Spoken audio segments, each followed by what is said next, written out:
This meeting of the Select Board on December 19th, 2023 is called to order at 6:02 p.m. This meeting is being held in person and/or remotely as an alternate means of public access pursuant to Chapter 2 of the Acts of 2023 and all other applicable laws temporarily amending certain provisions of the open meeting law. You are hereby advised that this meeting and all communications during this meeting may be recorded by the Town of Hingham in accordance with the open meeting law. If any participant wishes to record this meeting, please notify the chair at the start of the meeting in accordance with Mass General Law, Chapter 30A, Section 20F, so that the chair may inform all other participants of said recording. Is anyone else recording the meeting? Okay.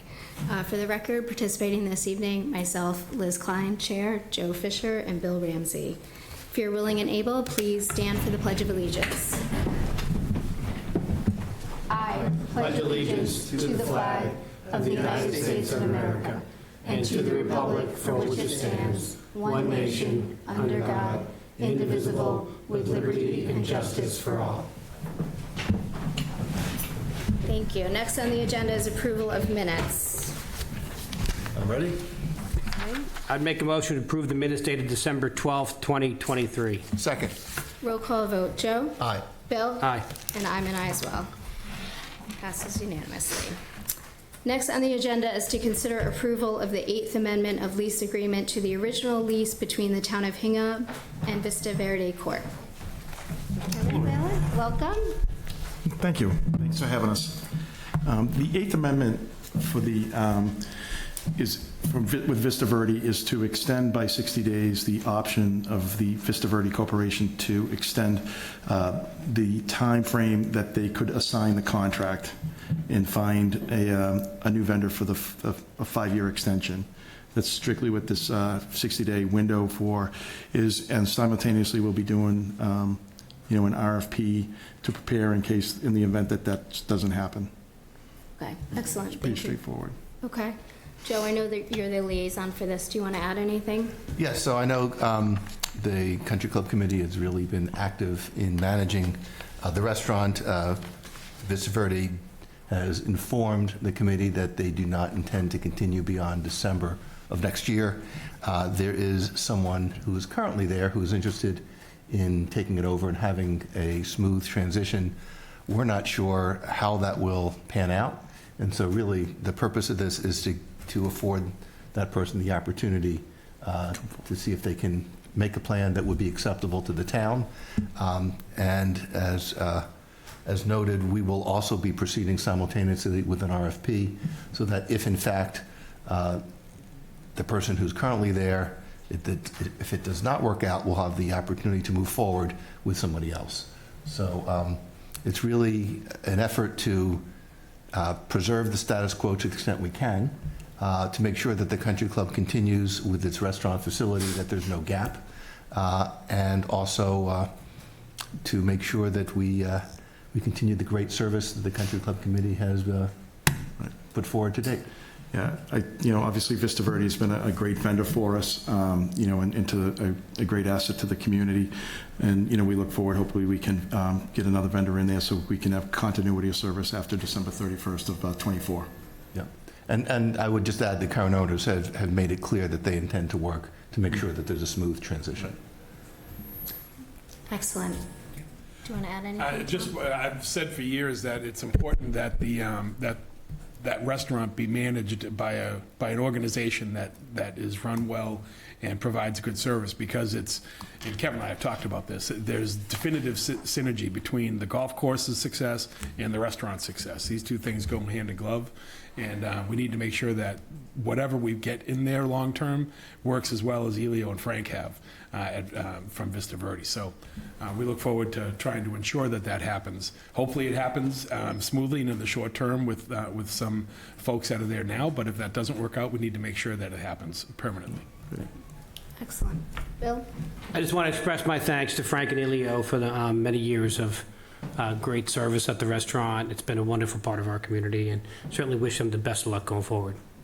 Yes, they've been wonderful partners, and thank you, Kevin, for all that you've done and the committee. Thank you. Any questions or comments from members of the public? So I move to authorize the town administrator to execute the 8th Amendment to to lease agreement to the original lease between the Town of Hingham and Vista Verde Corporation in the form attached here too. Second. Roll call vote. Joe? Aye. Bill? Aye. And I'm an aye as well. Passes unanimously. Thank you all. Thank you, Kevin. Appreciate it. Thanks, Kevin. Kevin. Thanks. Next on the agenda is the potential vote to approve the agreement with Corcoran Management Company Incorporated as the manager of the Lincoln School Apartments. We have Jennifer Oram.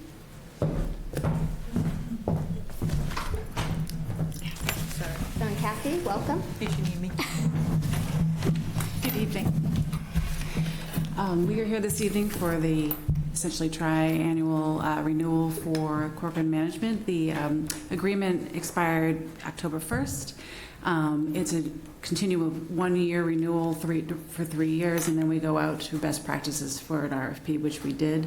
Kathy organized and handled all of that.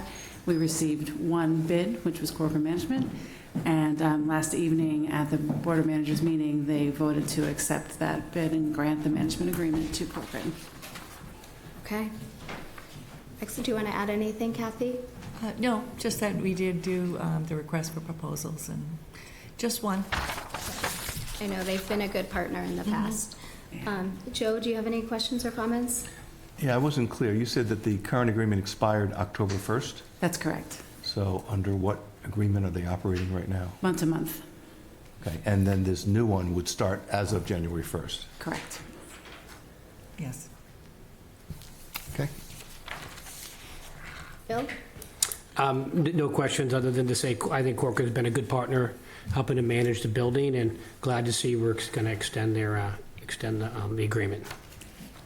Excellent. So the LSA Board of Managers voted last night? Is that- Correct. Okay. And the Affordable Housing Trust does not vote on this agreement, correct? No, they're just the sole manager, member of the LLC. The Board of Managers runs and operates and makes that vote. Okay. And so the board will be signing it. Correct. Their board will be signing it. Okay. This is just an approval as required Okay. of the select board. Okay. Any other questions or comments? No. Any questions or comments from members of the public? Okay, I'm comfortable with this. I'm ready to take a motion. I make a motion to approve Corcoran Management Company Incorporated as the manager of Lincoln School Apartments for a term of up to 3 years commencing on January 1st, 2024, pursuant to Article 8.6 of the ground lease between the Town of Hingham and Lincoln Apartments LLC. Second. Roll call vote. Joe? Aye. Bill? Aye. And I'm an aye as well. Passes unanimously. Thank you. Thank you very Thank you much. for all your work on this, Jen. Oh, you're welcome. Thank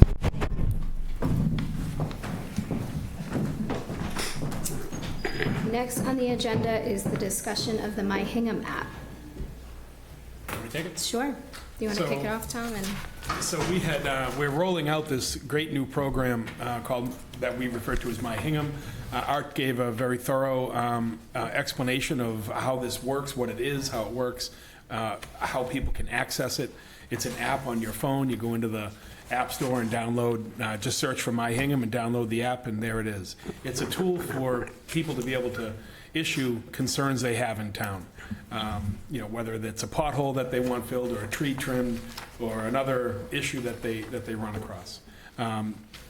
This gets these comments directly into the chain of operations so that they can be addressed quickly and easily and efficiently by our town operations. So we're very focused on DPW right now. We will be expanding that into future roles, whether it's animal control or harbor master or the clerk's office or any one of a number of places.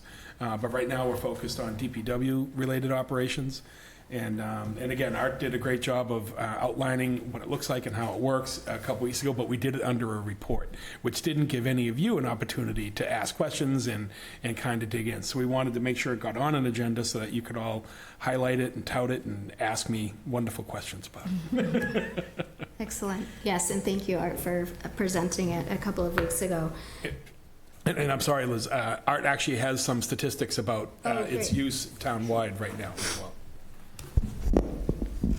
Sure, just given where we are right now, our data sources we have a few different data sources through our vendor, Google and Apple, through their stores, as well as the app the My Hingham app that we're running. But a few high points. Given the data that we have in hand, we have had at least 56 app downloads, 43 through Apple just through the end of November, and 13 through the Google Play Store as of the 13th of December. So there's likely more than 56 out there, but those are the ones that we can count right now. We have 65 accounts, about 57 of which are not town hall employees or staff. That's as of the 18th. And up till this point, we have 12 submissions through My Hingham, 7 through an iPhone and 5 through our website. Great. So it's a start. Yes, certainly encourage everyone to download it and make use of it. Joe, do you have any questions? Yes, so I will also say that of those 56 downloads, I am one of them. Of those 12 submissions, I am one of them. It's, I think, a very useful app. I just want to make some comments and ask some questions. It was implicit in what you said, but this is a free app. No one has to pay for it. Yes, that's right. And it is cross-platform. It's on Apple. It's on the Google platforms. So it is widely available. I do have to say that it was really easy to use and that the response time was remarkable. So I would encourage residents to use it if they have concerns. One question I do have is, are the submissions on the app public documents? And if they are public documents, are we preserving them in accordance with state law? They are, and we are. So the app actually will preserve it as... That's right. Okay. And which is important so that the user should know that whatever they submit is in fact creating a public document. As with anything they submit to any of us. So, but yes, absolutely. Yep. That's a great reminder in general to the public. Yep. And how are we going to push this out so that residents are aware, that they know it's useful, and they can download it, and if they have comments, they can send them in? What's that process? We've accomplished a few things, and we'll be doing a few things after the holidays. First and foremost, earlier this month, we formally launched it through a press release, an initial social media push, and a note to our Civic Plus subscribers, and in addition to the presentation that we conducted earlier this month. In January, I'll be reaching out to boards and committees offering to provide a short presentation on how it works and how to participate. With our PR company, In-House Alternatives, will be working a social media campaign that will run maybe 6 to 8 weeks, several releases each week, just to get the message out to different people, different times of day. We'll be creating posters to place in different buildings that the town controls, but also encourage our partners, including the Downtown Association, to put them in prominent places so people in the community can see they're available.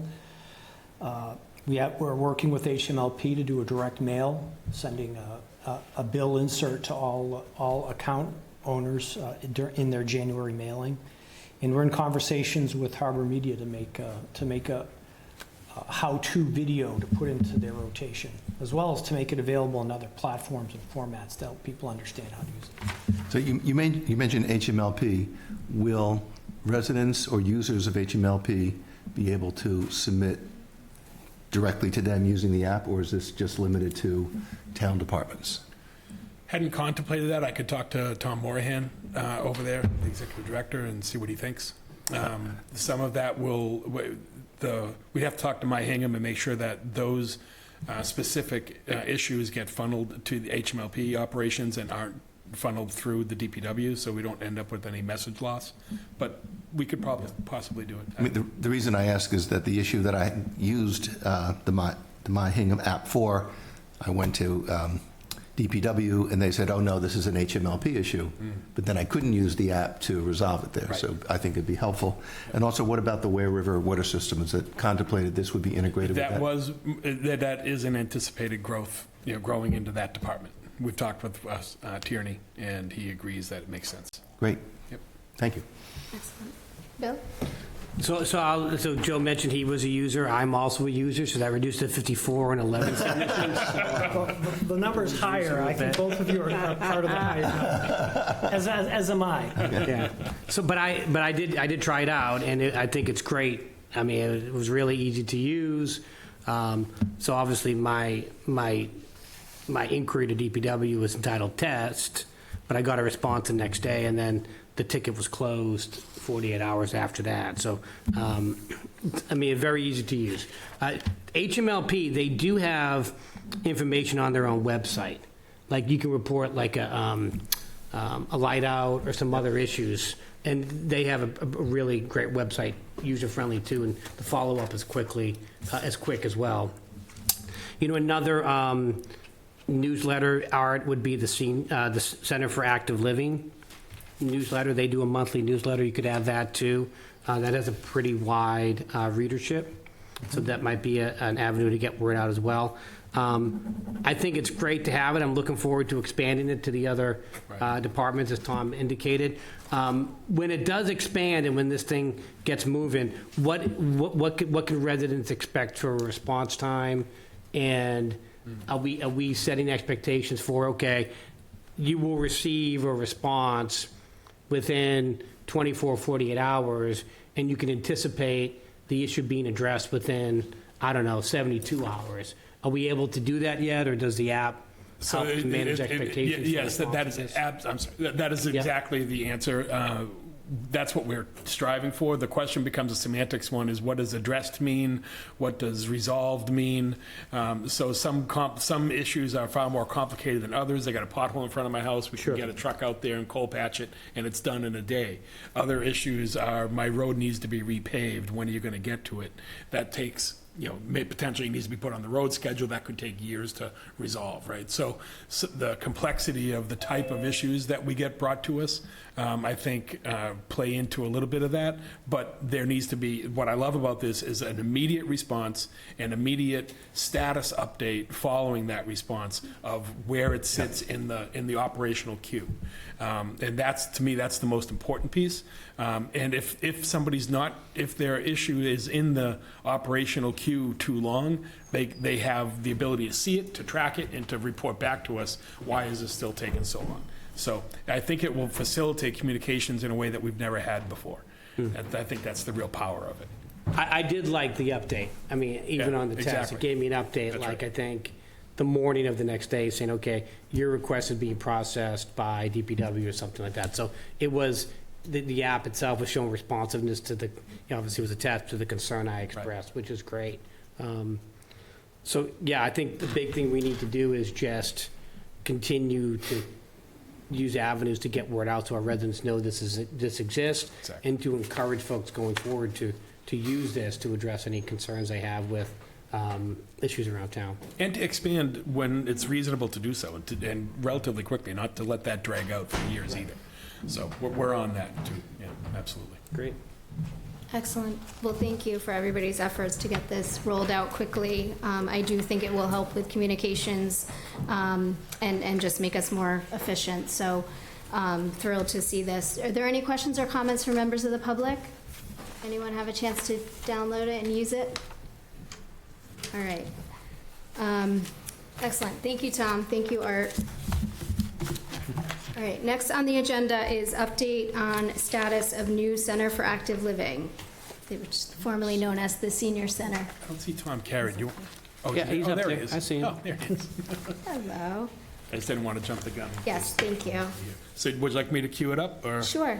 So the Center for Active Living, we're at the stage of, if you remember several years ago, gosh, what was it, 3 years ago, Michelle? Or is it 4? That we funded the money to study a new senior center, what we're now calling the Center for Active Living. That town meeting article several years ago funded some $525, I believe, $1,000 for this study. We needed to wait to expend that money and to initiate this effort until we knew that the police department was going to leave town hall and go to their new facility. Once that got approved at the at town meeting last year, we were able to initiate this process. So We're ready with an RFP. An RFP has been drafted and reviewed by myself and town council. The three of you have had a chance to review it. It has now been provided to Mr. Carey, who is the chair of the Senior Center Building Committee. And his committee now will do their work and review it, get it on the street as soon as they're ready to, so we can bring an architect in and sit with them. And remember, too, this is an RFQ. This is a request for qualifications to help us identify a qualified architect to do this work, to determine the best possible location for a Center for Active Living going forward, whether it's here at Town Hall or at Bear Cove Park, per the discussion the three of you had, a couple of months ago about, there were, I think at the time, 5 or 6 options in town. We narrowed it down to those 2. We're going to focus an architect on those 2 options. In the end, what I'm hoping to get back from an architect, and Tom and I have talked about this, Joe, I know you're the liaison, you and I have talked about this, is we want to be able to provide the town and you and the Senior Center Building Committee and others with clear options, with 2 clear options. If the senior center were to be rebuilt here at Town Hall, this is what it would look like, this is what it might look and feel like, how it would be developed, and here's an anticipated cost. And if it were to be done at Bear Cove Park, this is what it might look and feel like, and this is the anticipated cost. So that way there's apples to compare. And that's the goal here, is to bring in an architect through this RFQ, then formalize the scope with that architect at the table and get them working. And of course, Tom and his committee are integral into that effort and trying to solidify that process. So. Great. Tom, Carrie, do you want to add anything? Yeah, I was surprised to see an announcement on my screen that the host would not allow me to unmute myself. Now, if you could get something like that into your public meeting, that would be wonderful. Tom, we've tried for many months to have that feature for you. I've got the RFQ. It's been forwarded to the members of the committee. We're going to be reviewing it. It will be taken up at our first meeting of the new year, January 9th. And we will get our comments and suggestions back to Tom right after that. Excellent. Well, thank you, Tom, and thank you to the committee for all your work on this. We're certainly anxious to get this moving. Joe, do you want to add anything? No, I know Tom's committee is committed to making this happen, and this board is also committed, so looking forward to it. Thank you. Bill? It's great to see it moving forward. Thank you for all your work, Tom Carey and your committee, Joe and Tom as well. Excellent. Any questions or comments from members of the public? Okay. All right. Well, we will await your feedback after January 9th. Thank you so much. Yes, Happy New Year. Thanks. Yes, happy holidays. All right, next on the agenda is the Downer Avenue School construction update. I believe we have Russ Tierney with us. Yes, you do. How is everybody? How are you? I'm good. Sorry I couldn't be there tonight. No worries. No, it's a good day. So Downer Ave is starting to wrap up. We're finishing the services on Planters Field, hopefully this week. Yesterday's rainstorm did put a little damper on our plans this week, but everybody is planning to be connected by the end of this week. Next week will be spent cleaning up and doing the last 2 connections that we have, which one is at Otis Street at Downer Ave, and the other is Downer Ave at Grosse Point Lane. Those are the last 2 interconnections to connect to the new water main with the existing water mains. So that should be done next week. I have every intention of wrapping this thing up, hopefully by the end of next week, to the end of the year. There may be 1 week after the end of January where they're just cleaning up and leveling off areas that they got disturbed and cleaning all their equipment out. So should be up and out of there by beginning of the new year or a week later. We have been looking at the road conditions. JR and I and Randy and everyone else has been looking at the road every day and making sure everything's staying as good as it can during a construction project. We did decide that Ware River Water System will fund what we're calling a throwaway layover. So what we'll do is we'll level off the road over the next 2 days and then put what we're calling a sacrificial coating. We'll coat it till it gets redone in 2025 completely, torn up and redone completely after the school's done. So we will put this in. This is definitely being done for a few reasons. One being the safety of the kids going to school and the safety of people walking along the street and all that. So that is our intention, and that's what we want to do. So. Excellent. Thank you, Russ. Liz, can I just jump Sure. in? Yeah, absolutely. Just a quick comment. I just wanted to make it clear that this project is, in essence, a patching, that road is in such bad condition because of all of the work, both from the Ware River Water System plus the Foster project. That entire road is just destroyed right now.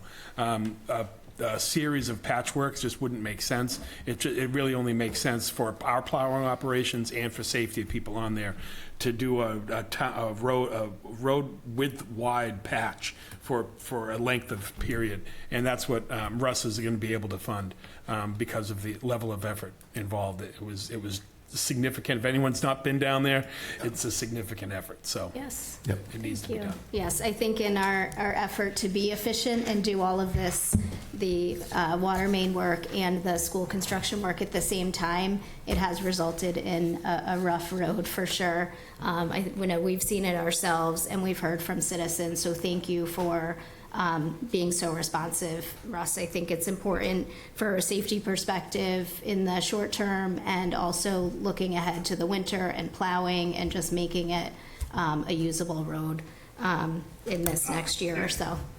Just also keep in mind, the gas company went through there before we did, so they tore up one side of the road, and that didn't help either because every time we moved something or pulled something up, their patch would pull up. So, like I said, this is the best thing to do for everybody. Like Tom said, plowing, definitely just, more importantly, the safety of the kids that are going back and forth to school. But we just want residents to know that this is a patch, and it's a big patch, but that's exactly what it is. So do not expect it to be like a new road. Don't expect it to last like a new road, but it's definitely a nice leveling course and patch to get us through to 2025. And everyone also must keep in mind that I do have one other interconnection to do with the new main, so we will cut the new road we're doing tomorrow, unfortunately, but there's no way to get around getting this done this week. So that one last connection will be done, and I'll make sure, Jared and I will make sure that patch is perfect. So it's a small patch, so it shouldn't take up too much room, but again, just everyone needs to keep in mind, this will not be like our normal new road construction. It is just like one big, like I said, one big giant patch. Yes, thank you for clarifying that. And it's happening tomorrow, correct? That's correct. Yep.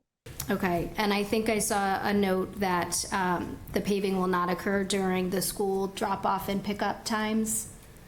So I did speak to JR about that this morning. They will be doing some work, but we will have one lane open all the way to the school on Downer Ave. So they probably won't start till 8:30, but they're gonna have some trucks there and just prepping and doing that. But we will have a lane coming off of Lincoln Street all the way to the school, and the lane coming from Otis Street all the way to the school, and then Planters Field will have a lane all the way to the school on drop-off. So it should not be an issue. And we did touch base with the principal today, and I think JR touched base with transportation. So we're all on the same page. I plan on being in work tomorrow at 6:30 just to make sure that everything goes off without a hitch. Excellent, thank you. Joe? Russ, is there any reason to coordinate with police department to make sure that they're assisting as needed? We have 6 details tomorrow, so. Okay. And in terms of budget, this falls within your projected expenditures? It's in addition to the expenditure, we do have additional capital money left over. A lot of times when we do these major roadway jobs, they'll commit at 1.2, 1.3 million, but I'll also add a very hefty contingency for things just like this, or if we find something else that needs to be replaced while we're in the ground. So the contingency I have is about 250,000, so it'll cover it without a problem. Great. And thanks for really being so attentive to the concerns of the residents here. That's important. Okay. And just so everyone know, again, I'm sorry, we are paving right up just past the entrance to the new school. There's a hydrant at the top of the hill. That's where we're going to stop tomorrow. And that's where we're going to stop with this overlay because it brings it past the school and past the new entrance. So we should be good for a little while.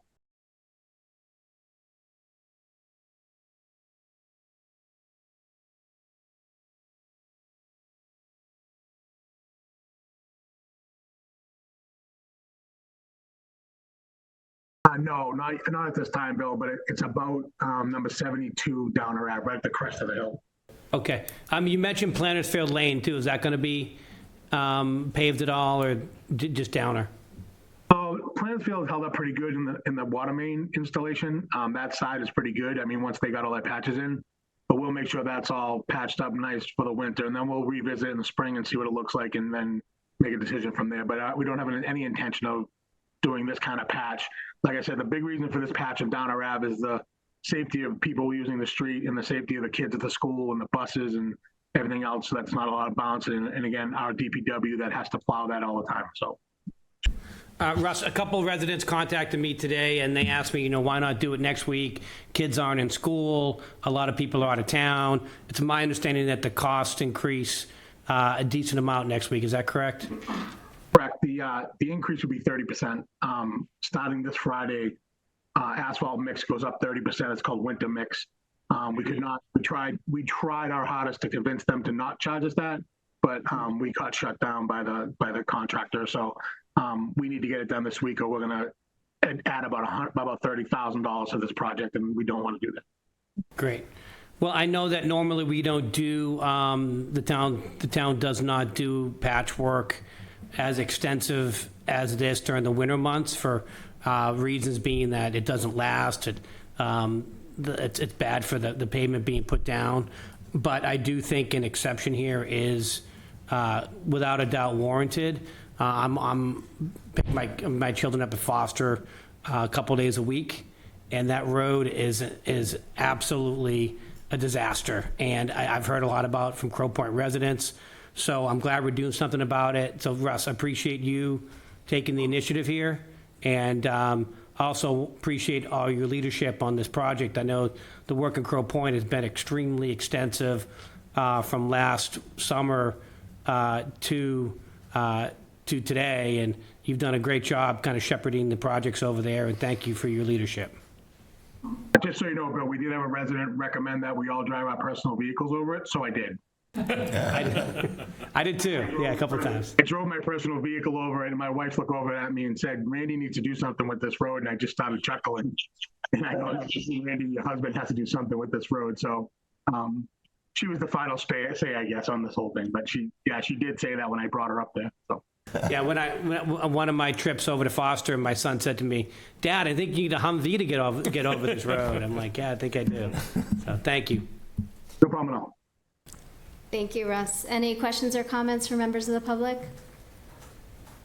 Okay. All right. Good luck tomorrow. Thank you so much, Russ. Thanks, guys. Have a good night. You too. Next on the agenda is discussion of potential change of date for annual town meeting 2024.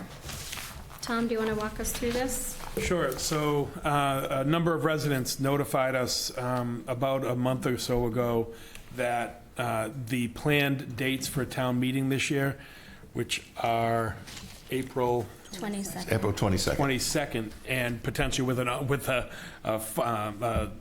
backup date of the 23rd, the Monday and Tuesday, like it always is. Those two dates are the beginning of Passover this year.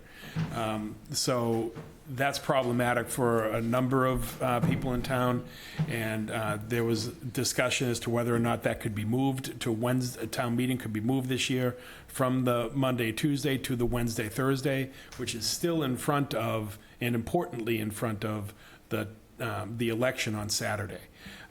There is a town bylaw, as a lot of people know, that town meeting has to be that Monday, except that the state gave us the ability to change town meeting date, not to make it earlier, but we could make it later.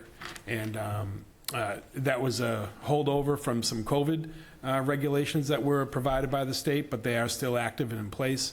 And it's under that rule that we would be able to do this if the board wants to do it. Okay. Joe? So I informed Tom that if town meeting was on that Monday, I would not be able to attend since it is the first night of Passover and I would be at a Seder. So I do appreciate moving forward with this. And I know a number of residents in town want to participate in town meeting, but would otherwise be conflicted. So much appreciated. Bill? Yeah, so I looked at the bylaw myself as well, and it does say shall be held on the third Monday in April. It doesn't say may. And I do think there's some legal significance to the word shall in a bylaw. However, what the legislature passed does allow a select board to change a date, and the way I read it was for a good cause. And I do believe there is good cause in moving this to another night to accommodate our Jewish residents who are going to participate in Passover. So I support the move. Excellent. Liz, just two other factors I forgot to add before you give your thoughts. One, a few things. One, we talked to Mike Puzo, who didn't see a reason that this couldn't be done. We've spoken with Town Clerk Carol Falvey, who also expressed that this could be done. And I've also run it through the school department. Of course, we'd be disrupting school operations as we do whenever a town meeting is held. And she's also said that it can be done as much as any other town meeting can be done on any other day.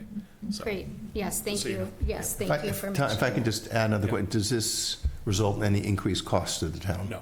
Okay. Yes, but thank you for doing your due diligence and Yeah, checking. Certainly, we want town meeting to be accessible to all residents, as many citizens as possible. So I agree. I think it's important to move so that it's not on the first night of Passover, which certainly is a high holiday in the Jewish faith, and we want to support our Jewish community in town. So I'm fully supportive of this, and I will ask if there are any questions or comments from members of the public. I would just add that at the Seders, there are both Jews and non-Jews who attend. Yes. So this will be accommodating a larger group. Yes. Yes, it was a fond memory of mine growing up, being invited to Seders. I'm ready to take a motion, if there's no more discussion. So I'll move pursuant to Mass General Law, Chapter 39, Section 9, the Select Board vote to delay the Town of Hingham Annual Town Meeting from Monday, April 22nd, 2024 at 7 p.m. until Wednesday, April 24th, 2024 at 7 p.m. indoors at the Hingham High School. Second. Roll call vote. Joe? Aye. Bill? Aye. And I'm an aye as well. Passes unanimously. So save the date, April 24th. Please come to town meeting. All right, next on the agenda, review of final FY24 financial forecast. Michelle? Sure, so let me pull this up. All right, so since we are deep into budget season at this point, and while we are still working on a preliminary FY25 forecast, we thought we'd take the opportunity to review the final FY24 forecast that was leading us into this current fiscal year. So I'm going to focus, this is a 4-page document, as you guys are familiar, but I'm just going to focus on the first page and really talk about the revenue piece of this because it's primarily a revenue forecast. But just to kind of reorient everyone, let me move this a little bit. Is this large enough? Can people see? Ish. Ish. Can you make it larger? Yeah, let me just, if I can just get in here a little bit. It's kind of hard on Zoom. There you go. Does that work at all? Yeah, it's How about that? That's Yep, great. perfect. Okay. So if we focus on the outlined column here for FY24, still kind of small. All right, so at the top, this document contains sources, so basically the revenues that we're using to fund the budget, and the bottom will contain the uses, the expenditures, how we plan to spend it. Our biggest revenue each year, as everyone knows, are property taxes. So we always start up here. The math is basically the prior year's tax levy. We're able to add 2.5%, which is the 2.3 million, to that number based on Prop 2.5. And then to that, we'll add an estimate of new growth, which we always work with our assessing department, our building department, and our community planning department to look at what kind of projects are maybe coming down the line in Hingham to figure out if we'll be seeing any bumps in growth. For a while now, we're looking at kind of this steady 650,000 that, in speaking with Aaron Walsh, our Director of Assessing, represents kind of the usual renovations and improvements that people make to their homes and to businesses in town, but not any major building projects. And then, as everyone's very familiar with, in FY24, we did an operating override of about $7.89 million. So prior year tax levy, 2.5% increase, new growth, and then the override all kind of makes up the bulk of the tax levy. To that, we add any excluded debt. People often get confused by this term. Excluded debt was debt exclusions such as the public safety facility building, school projects that we've done, but basically funds that are excluded from the normal limitations of Prop 2.5 that we've been given voter approval to raise taxes above the normal amount to pay for these building projects. So altogether, the FY24 total tax levy is about $109 million. Again, you'll see that is the vast majority of our revenue. The two other main sources of revenue that the town relies on are state aid. So every year, if you check the municipal cherry sheet, which is named, I think, for the color of the paper that I guess it used to come on, you'll see the aid that the state is giving to us. And then on the bottom, you'll also see here and uses state assessments. So we get money from the state, but we also owe them money for things like the MBTA and other services. There's also a category called local receipts, and this is kind of combining all the different revenues that our various departments pull in. It's everything from building permits, it's charges for services, it's recycling fees and liquor license fees and things like that. So that's another $11.9 million in FY24. The next line is what we usually call fund balance, and in the last few years we added federal funds to it. And I want to pause here for a minute to talk about this. You'll notice that in the prior two fiscal years, FY22 and FY23, there was quite a bit of fund balance used, and that's not something that we typically want to see. That in general, that's not a good idea. But we were facing a lot of uncertainty with the pandemic over the last few years, and so the town made the decision to take advantage of some of the federal funds coming in and to dip into some of our reserves to make sure that we were either preserving services early in the pandemic or enhancing them in critical areas kind of in the height of the pandemic. A lot of the town's financial policy or talks about how we should use our fund balance, and we're typically talking about our unassigned fund balance, which in other communities people often refer to as free cash. There's some differences, but the concept's the same. It's kind of the accumulation of either the surplus revenues that we had over time, maybe excess, like money that we didn't spend, turnbacks and budgets, and we've been able to build that up over time. And our financial policy says that we should maintain our unassigned fund balance at a level of no less than 16% and as high as 20% of our total annual expenditures.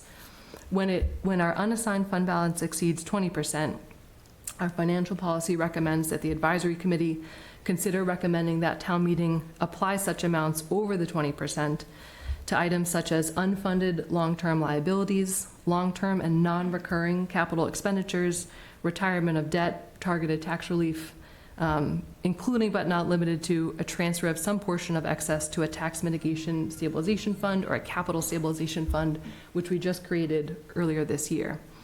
The financial policy says that excess unassigned fund balance should not be used to fund recurring operating budget items, except as otherwise provided herein.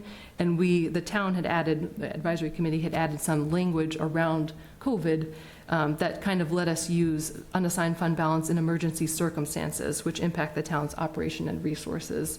And as you guys recall, during that time, with so much revenue uncertainty, we were afraid that we would have to prematurely cut back services in FY21.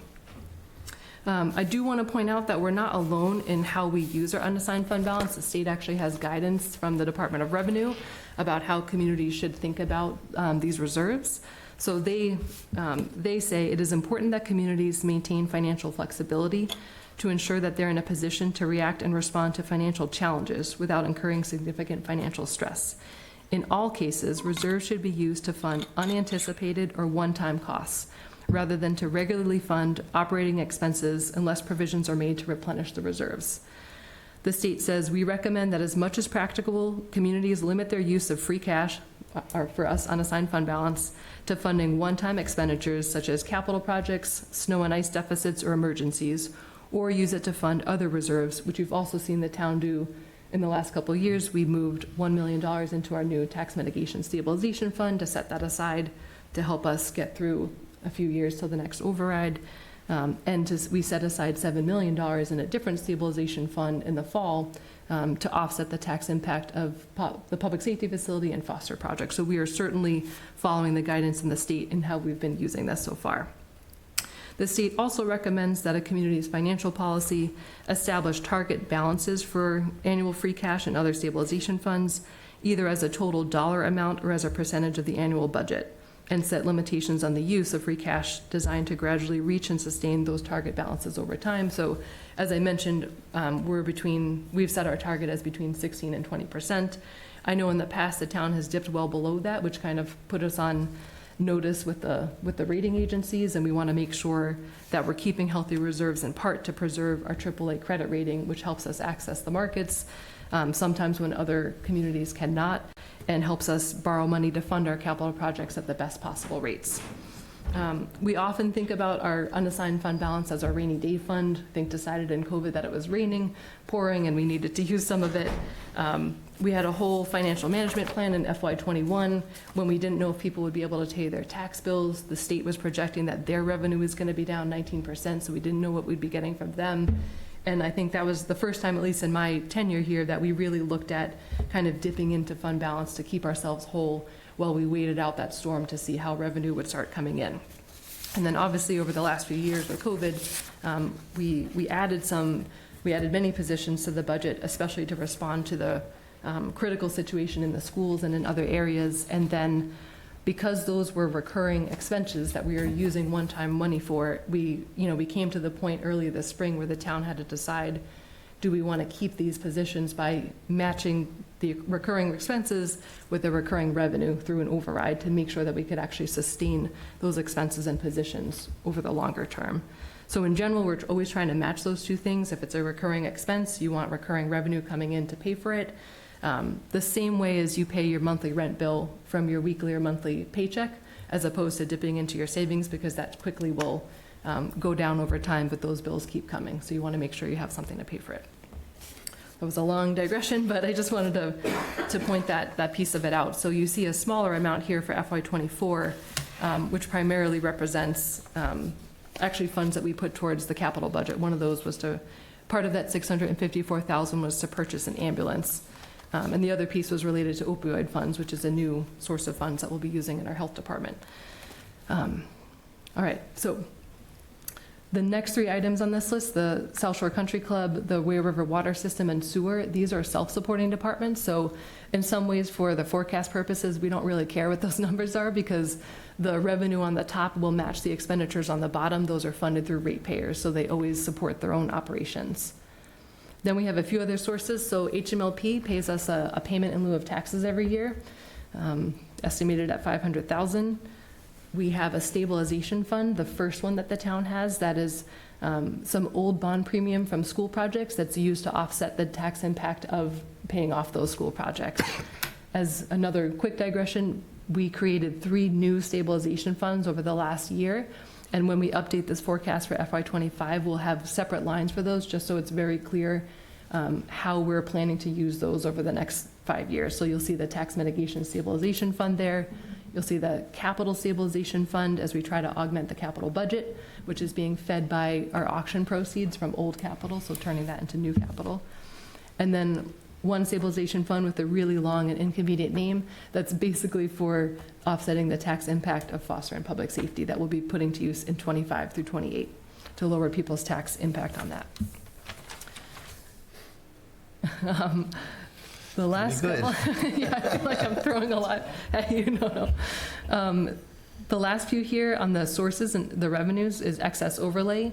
You'll see overlay on the bottom here, budgeted as an expenditure. That's the account out of which we pay for people's tax exemptions and abatements. So over time, sometimes there's a balance that builds up, and periodically we will ask the Board of Assessors to consider releasing the excess overlay to help fund some of the budget gaps, but that is relatively small dollars and also not something that we can rely on year to year, so that should be plugged in carefully. And then the waterways fund on top, this is related to harbor revenue, like mooring permits, that is set aside and can offset certain capital projects for the harbor master, but really is being built up so that the next time we'd have to dredge the harbor, we'll be able to offset that cost. On the bottom, again, this is really a revenue forecast, but on the bottom here, you mostly see Article 6, it's basically all of the budgets. So it's municipal departments, school departments, the self-supporting departments that are coming out of here between Article 6, Articles 4 and 5, and capital outlay. If you look in the warrant, those are the numbers that will make up those amounts plus any of the capital articles. Total, all that came to about $154 million total budget for FY24, and we are working on building the first FY25 one to review with this board and with the advisory committee and school committee if they wish in the next few weeks. Excellent. Thank you, Michelle. Thank you for going through all of that. It's a good reminder and baseline, I think, for everyone as we are in the budgeting cycle and we'll be reviewing the FY25 forecast. Probably we'll have a forecast at the January 2nd meeting. That's what we're aiming for. That's our target. So for our next select board meeting, but thought it was important to share this now, just again as kind of a reminder and baseline for people to work off of as we move forward. Bill, do you have questions or comments? A couple questions. Thank you, Michelle, for doing that. I'm going to ask a couple questions. Some of them are a bit rhetorical, but I want to use this as an opportunity to kind of explain fund balance to people and how it's used and how we probably shouldn't use it. But before I do that, can you explain the difference between unassigned fund balance and assigned fund balance for people at home? Sure. So there's technically 5 different categories of fund balance, and the other 4, including assigned, kind of are dedicated for certain purposes. Some are through warrant articles because there's committed, restricted, non-spendable, and assigned, I believe. I'd have to just double check all of those. But those are basically set aside for certain purposes, either through legal limitations or warrant articles or things like that. Unassigned fund balance is truly the savings account that's available for different purposes that we can consider using for preferably one-time expenditures. So when people look at the amount of fund balance, some of that's assigned, some of that's unassigned. So that the aggregate of that amount is not necessarily available for use, correct? That's right. All the assigned stuff is basically spoken for. Okay. It's not available. Second question, you talked about the financial policy. Thanks for doing that. Can you get into a little more on the why, opposed to with respect to the one-time use of the fund balance, and why, when we did use it for new positions during the pandemic, that money that we now took from fund balance into our operating had to be reconciled at some point with either an override or layoffs. Right. Can you talk a little bit more about that so people understand some of the caution that we undertake when we do take fund balance and put it into our operating account, our operating budget? Sure. I think when the town first contemplated in the FY22 budget adding all of those positions, and it was quite a large number, like 36, I think, across the municipal and school departments, mostly in the schools, we talked a lot about, I think the advisory committee, the select board, and others signaled at the time that if you want to do this and you want to keep these positions, you're going to have to find a recurring revenue, a way to pay for it over the long term. In the short term, we use mostly federal funds, which only lasted for 2 years, and now they're gone. And a little bit of fund balance to make sure that that happened. And you always have to have fund balance back that up in case those federal funds don't materialize for some reason. But the way I like to use that analogy of paying your rent, like those salaries have to be paid every single week or every single month, and those expenses will not stop. So something like fund balance isn't exactly finite, but it's much more limited, and we'll be depleting it too quickly it'll basically cause the need for another override if we want to continue to fund things with finite resources like that. So when we added these positions a few years ago, we signaled the need for one. We made the decision again in '23 to use the remaining federal funds available to us, but in '24 the town had the decision to make of, do we really want to keep this? Do we want to reduce services to kind of the level of the recurring revenue that we had? It's in short, it's not a sustainable way to fund anything beyond a couple of years.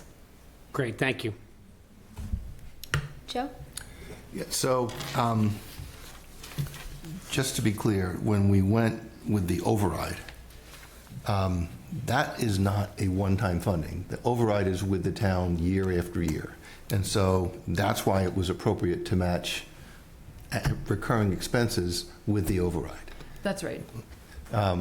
Because, initially you think, oh, we voted for an override in 1 year. Well, it's now passed, and so how is that still available? And the answer is, it keeps going. It's now part of the tax base. That's right. So if you see in the top here, if you look at 24, how we started with an initial levy of 92, and you add all of these up, ignore the excluded debt for a second, you'll see that in 25, we're starting from an initial levy of 103,000, and that's because the override is now built into that levy. It's a permanent tax increase. So that money will continue to be available, but it only grows at 2.5% a year, based on Prop 2.5. So another part of doing this override this spring was putting some growth limits on ourselves to make sure that we could make, that the recurring revenue that is coming in, to your point, from this override is more closely matched with the expenditures that we anticipate with these positions and other expenses. And I just, I think going back to what Bill was asking, one of the factors that was driving the town, both AdCom as well as this board, was the availability of federal funds, and that you use them or lose them. And so we made the decision to use them in an appropriate way. But obviously that is not a recurring situation. So we had to go with an override if we were going to keep these positions. And Bill, you're right. You either fund it or you have layoffs. Yep. That's a follow-up question. Sure. I know you're not going to get into too much detail tonight, but Joe kind of touched on this a little bit. In order for us to get through the next 3 years without another override, we're going to have to hold the line on the 3.5% growth, and we're likely going to have to bridge the gap with the use of fund balance already, just to get a balanced budget for the next 3 years without another override. Is that fair to say? That is fair to say, and that's why the town set up the Tax Mitigation Stabilization Fund to basically do that, to pull some of our reserves into that account, knowing that we're going to have some deficits coming down the line, and to try to stretch out the time that the town can live without overrides. As part of that whole agreement, the FY 24 to 28 Financial Management Plan, what we call the MOU, between the Select Board Advisory Committee and School Committee, was also a carve-out for some of the special education costs that are less controllable than other pieces of the budget. And I also expect that we may need to use some fund balance just to help with some of those increases, because sometimes a single student or two can cost hundreds of thousands of dollars, and those are services that we have to provide. So we already know there's kind of two provisions that we allowed ourselves to try to live between these times. So those will both be hitting up those reserves. Great, thank you. Can I just jump Sure. in real quick? So, and I was going to save this for the next agenda item, but there's no sense in not saying it now because it's appropriate to Bill's question. You've heard at the last select board meeting from some department heads on their budget requests. You're about to hear a whole bunch more tonight. It's appropriate to remember that at this stage of the budget process, what you're hearing are the requests of the department heads for their budgets, to continue to operate their departments in the way they feel is best. There will be another budget presentation that is my recommendation that will come in about a month, that will include and be within fall and make sure that the entirety of the municipal budget request is within the confines of that financial management, the FY 24 to 28 financial management plan, which is a 3.5% growth rate cap. So you might hear things tonight and last week and future weeks where you'll see percentages that don't feel like they're going to be in line with that. That is not, unfortunately, it won't be able to be the final request that I'm able to make a recommendation to. But it's important that you all hear directly from the department heads about what they feel they need. Mm-hmm. So great. And I think that's an important point, and I don't want to sound too premature, but, this board made a commitment to this town that we would hold the line of 3.5%. So it's certainly gonna, I'm sure my colleagues would agree with this, but, we're gonna have to hold that line. I mean, we promised the residents of the town, if you pass this override, we will agree to hold the line at 3.5% going forward until the need for another potential override in 3 or 4 years. 4 years, right? Hopefully, At least. Yes, at least, at least. Good. at least one. Thank you. 3-ish, 4. Excellent. And any other questions or comments? Any questions or comments from members of the public? All right, excellent. Thank you, Michelle. Thank you. That was really helpful. And we'll look forward to our meeting in 2 weeks. Okay, we ready for the budgets? Budget requests? Hingham Public Library is up first.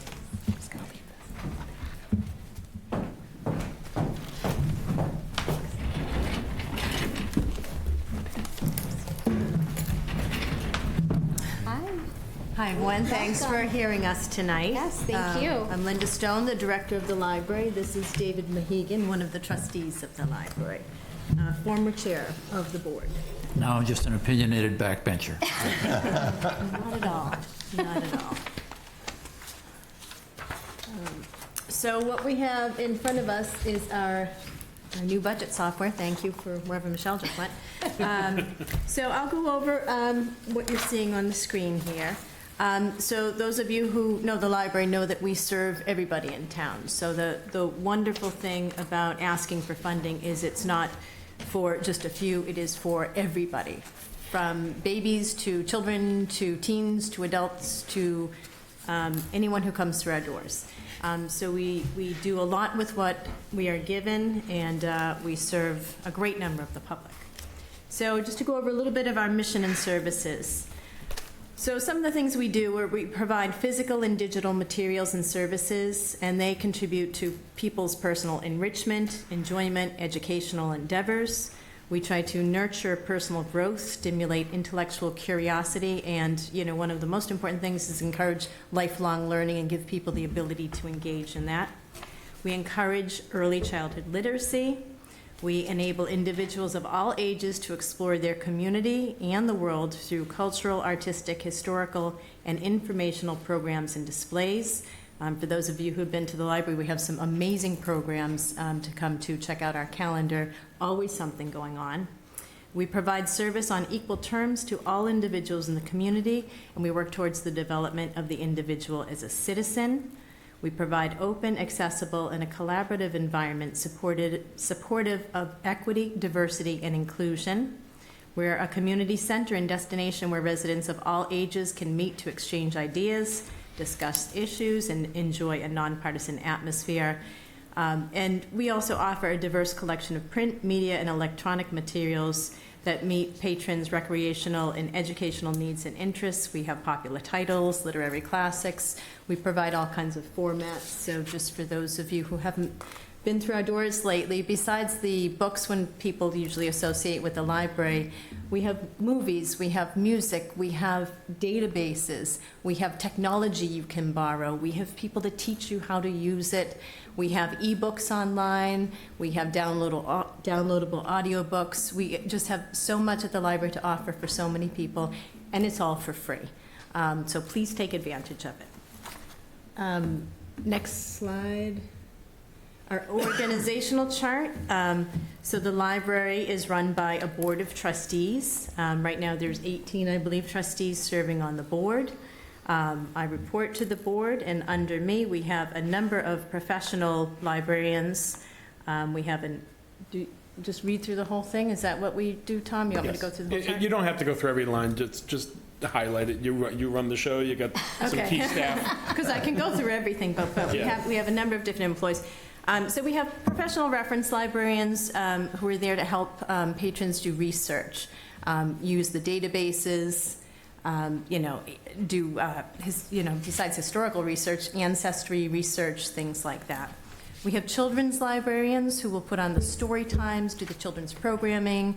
Christmas vacation week coming up, or the holiday vacation week coming up, we have a lot of different programs going on when kids are out of school, so people don't get crazy. There's nothing to do. Bring them to the library. There's lots going on. We have professional circulation staff at our main desk. When you come in, you'll see a number of smiley, welcoming people just there to say hello, greet you, to help you get settled, whatever you need to do. We have an amazing informational technology librarian who will teach you how to use any piece of device. She'll troubleshoot things with you. She is just amazing. We have, a number of just people who are there to help shelve, a number of volunteers who come in to help us put books back into circulation. So it's a very busy place with just an amazing staff. And the one thing I always like to point out is, the library building, the library collections are great, but what makes Hingham special is the people who work there. Hands down, you come in and it's the people in the service you get more than the product. We'll make sure it all works, but it takes the people behind it and the efforts behind it. So that, I guess, would sum up the organizational chart. Benchmarks and metrics. So this is exciting because people don't really, unless you've been in and you can't find a parking space, you'll see we're really, really busy all the time. So some of the things I want to point out from our last fiscal year, just to give you a sense of what we're doing every day. So some of the things you can see here. So in fiscal 23, patrons borrowed a total of 352,448 items. That's a lot of things that we're handling. They include different things like books, 211,000, over 7,000 magazines, over 46,000 movies, music, and audiobooks. Online, they downloaded 49,000, almost 50,000 ebooks, almost 27,000 e-audiobooks, downloadable audiobooks. We also loaned over 8,000 miscellaneous items. A lot of people don't realize you can come into the library and get things like puzzles, games, artwork, technology. You can get household gadgets, electronic devices. We loan a lot of different things. So if you need something, check us out. Some of our benchmarks and metrics. So we have library programs. They're 100% funded by the Board of Trustees through, I will say, generous donations to our annual fundraising drive, which is going on now. So anyone listening, thank you if you've contributed. If you haven't, we would love to get a donation from you to go towards these wonderful things we do. It goes towards putting on our programs as well as purchasing materials. So last year, to get a sense of how busy that we are, we had over 8,000 people who attended 465 library programs. So these are things that we hired professionals, we put on ourselves. Very diverse number of programs that we have. The library databases that we use, where you can, look information up on, your history, your ancestors. You want to buy a car, what's on Consumer Reports. We have just a plethora, old newspapers, things like that, all kinds of databases. Over 49,000 times people looked up items in our library databases. In the town of Hingham, which has about 24,000 and change of people, we have over 9,000 registered borrowers, which is a great selection of people in town, and would love to have more people come in, so please come in for a library card if you don't have one. Patrons come in all the time, especially post-COVID. One of the things we found is so many more people are working from home now, so they need a space to go.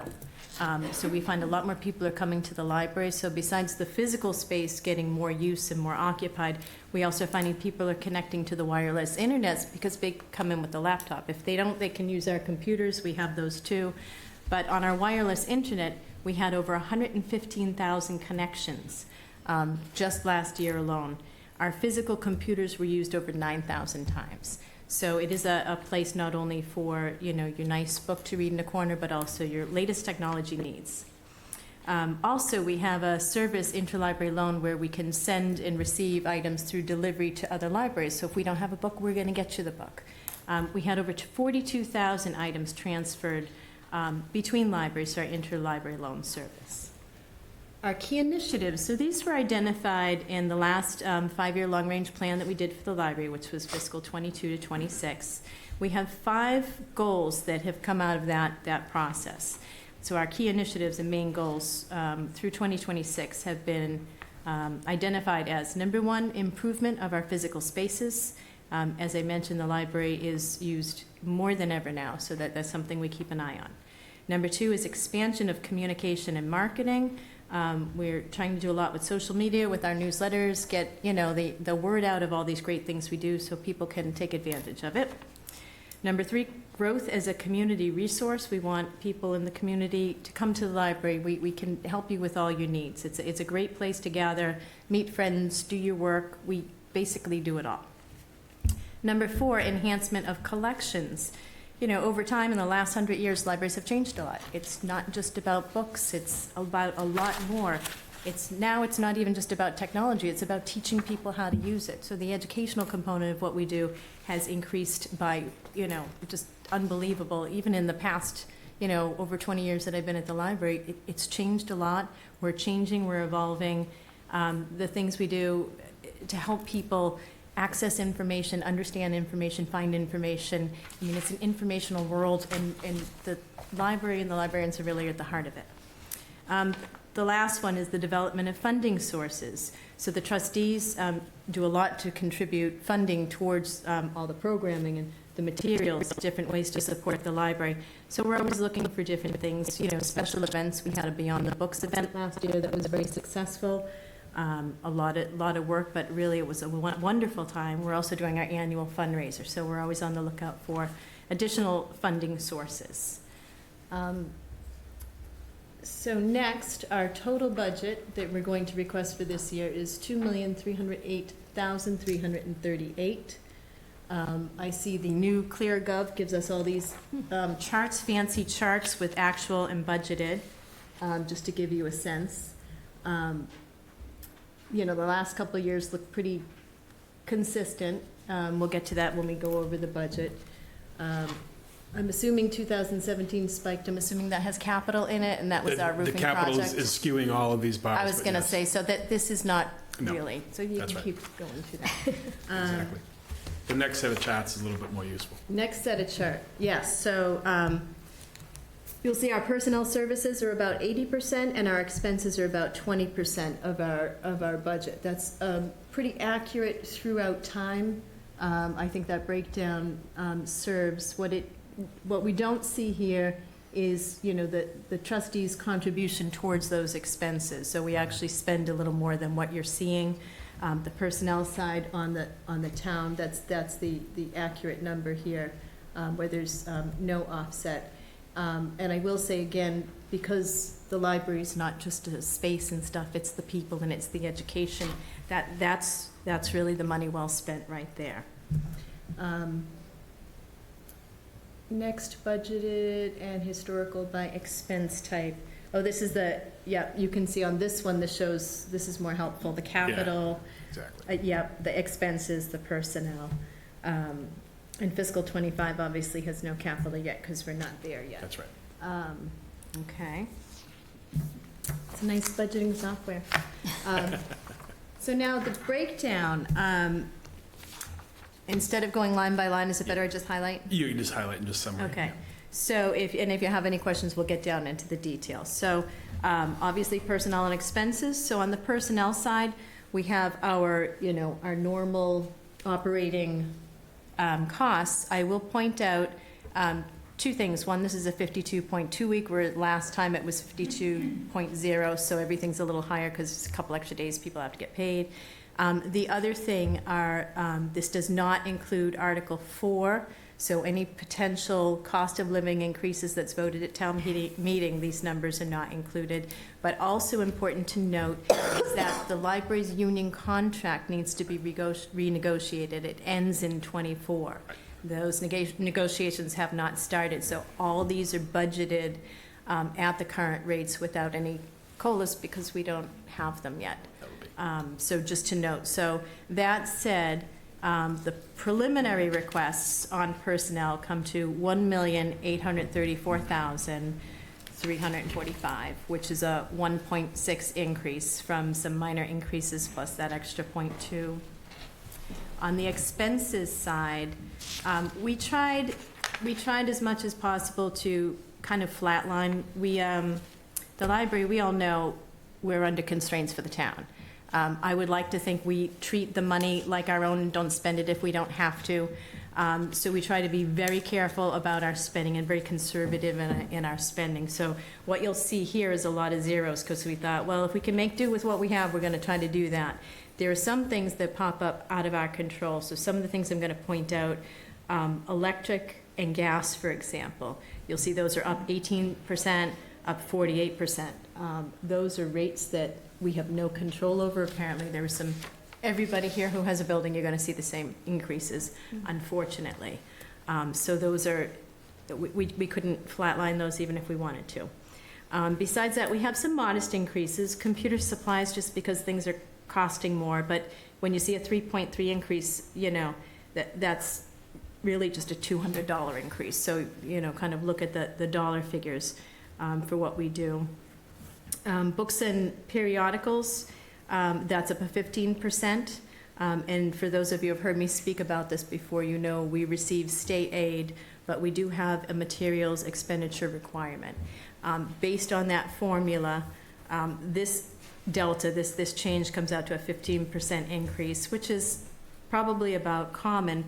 But what I want to point out that you don't see on this sheet is the trustees, all the fundraising they do, they also contribute $215,568 towards the purchase of books and materials. So we're not just buying $133,000 worth of, and that's everything. That's the online databases, materials, where plus the extra 215, and I'd have to do my math real fast to see what that would be, but it's over 300,000 because that's what we do. So we need to have those resources available.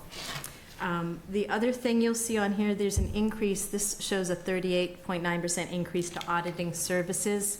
Again, and I think it might be on the agenda today, the Clifton, Larson, Allen. They're raising their rates. So that's unfortunately how much it will cost if we want to have our audit. So that's the library's portion.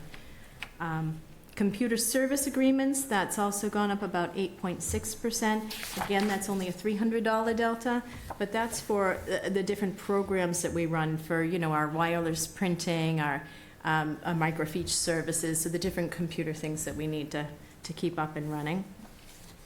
The OCLN network assessment also has gone up 5%. As you know, we're part of a network of about 30 libraries. We all pay in as the libraries to the network, and from that we have all our, you know, our computer program that we use to manage all the circulation, all the database. They also give us technical support on all the, you know, when you go and you look up a book online, they're the ones that manage that. As well as professional cataloging services to get the information into the system. So that's just Hingham's portion based on their usual assessment costs. So the total expenses on that side requested are $473,993. It shows the increase on this at 13.4%. You know, again, largely driven, unfortunately, by the utilities. And then capital outlay we just had last night, and we're going to have 3 requests, which you don't see on here, but we're trying to be very conservative on that as well. So, you know, it's tough. We're trying to do our part. David, do you have anything you would like to add to that? I would just like to ask Linda actually to say something about traffic. When the library was closed during COVID, the building was closed, and we were providing curbside services and online services. There was some concern that people might not come back, that maybe they would get used to not going to the library. Can you talk about what actually has happened? Yes, we were all wondering, in fact, because we have been eyeing a parking lot expansion, and at one point during COVID, I thought, geez, maybe we're not going to really need that. I was wrong. We do, desperately so. When we reopened after COVID, people were a little more hesitant coming back into the building. They would come in with their masks on, they get and they go. Fast forward to today, people are in the building in droves because the world changed. People aren't going into Boston. They're not working at their offices every day. We have a lot of people working on Zoom calls that we're trying to accommodate in our spaces. the kids all walk over from the high school, and it's, midterms, so we actually had to set up an extra room with extra tables because we ran out of seating today. So we opened the Witten room, we put out tables and extra chairs, and part of that, some of the area libraries didn't have electricity, so we were just overwhelmed today. But on a typical day, we have more people in the building than we used to have. The building is definitely getting a heavy use, a lot of foot traffic, but also a lot of online traffic. So during COVID, people discovered all the resources they have just sitting at home. I mean, it is, if you go to our website, it is amazing what we have. And people are like, wow, they have all this and it's for free. So we have, money going into those resources. And now, for the building itself, just the uses, the spaces are at a premium, the parking's at a premium, people come in. I will say, people love to be at the library. It's just a fun place, it's a cozy place, people feel comfortable there, so they stay and hang out with us all day, so it's a great thing. We used to say before COVID that we had, we didn't say it, it was true that we had about 1,000 people a day. Yeah. More than 900 people a day on average would come into physically walk in the building. And that number is comparable or more than that now? I suspect at the end of this fiscal year, we may have broken a record. And we know because we count them. Yes, we know we count. They come through Yes, the we count. do. And that is not somebody's job, so we're not paying. It's a machine. Well, thank you, Linda, for your leadership, and thank you, David, and the Board of Trustees. I have the privilege of sitting on the Board of Trustees this year, and it really is remarkable to hear all that you're doing, and how many people you are serving that come through the door every day, of all ages. So thank you. And I appreciate you being conservative with the budget. I know there are capital needs and there's a capital plan, so that is on our minds for sure. But I'll turn it over to my colleagues. Do you have specific Liz, do you mind if I just jump in? Oh, Just sure. a couple of things I just want everyone to know before you guys ask all your questions. Two things. One is to underscore something that Linda left off, is how lucky we are to have Linda at the helm over there. Yes. She is a regional leader of the OCLN, I believe, perhaps president. I was treasurer, but I've stepped off, but we'll see what the next role is. Exactly.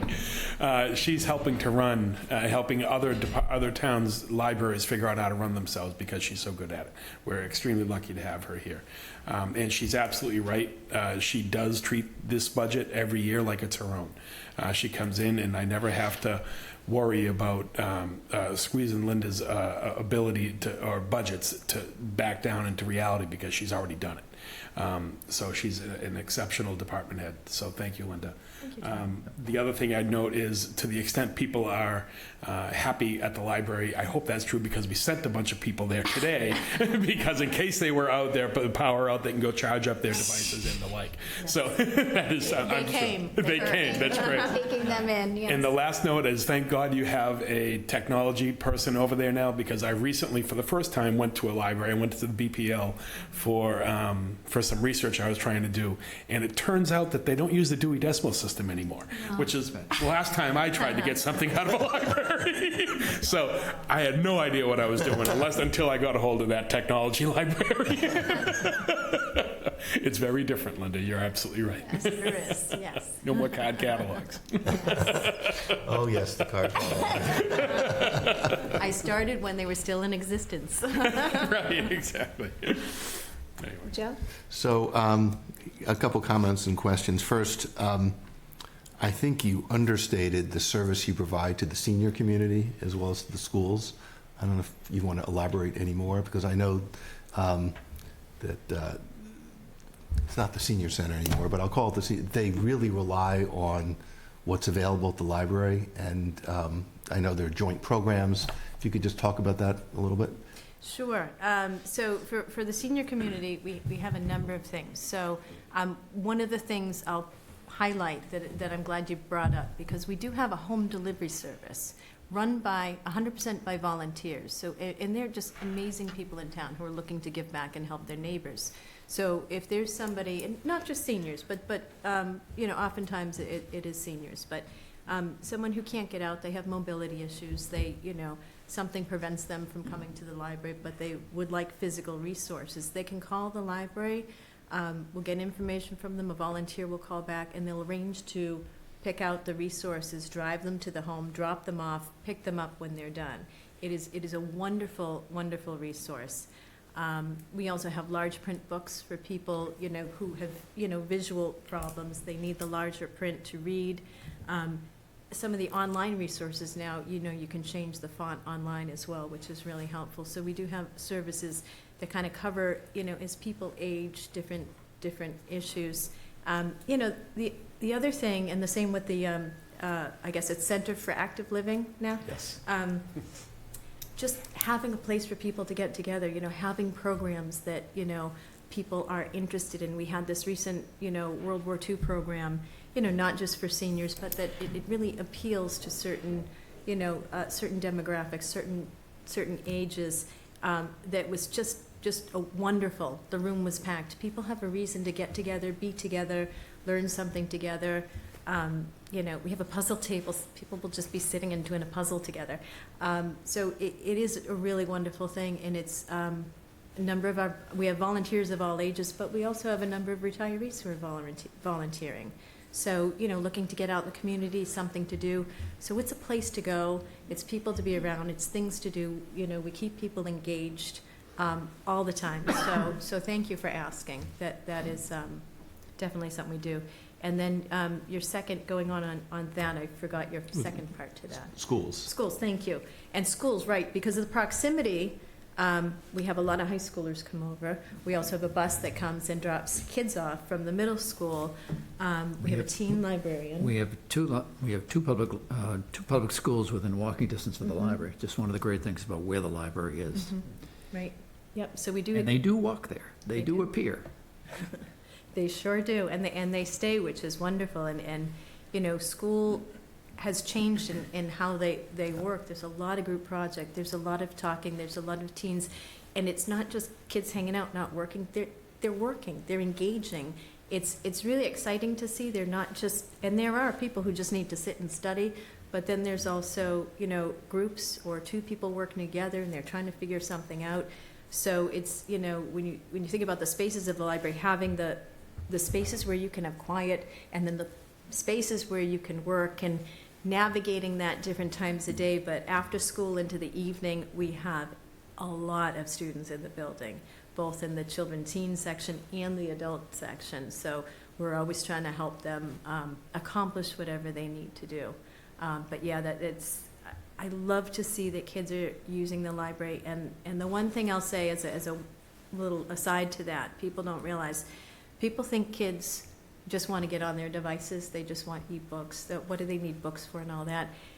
The kids, as it turns out, the teens want the physical book more than the technology. Studies across the nation have borne this out. We've done our own surveys in the library, have found the same thing. They like to have a physical book because it gets them off their device. It's like they lose themselves in books. So what I love to see is that the next generation has taken to the physical book.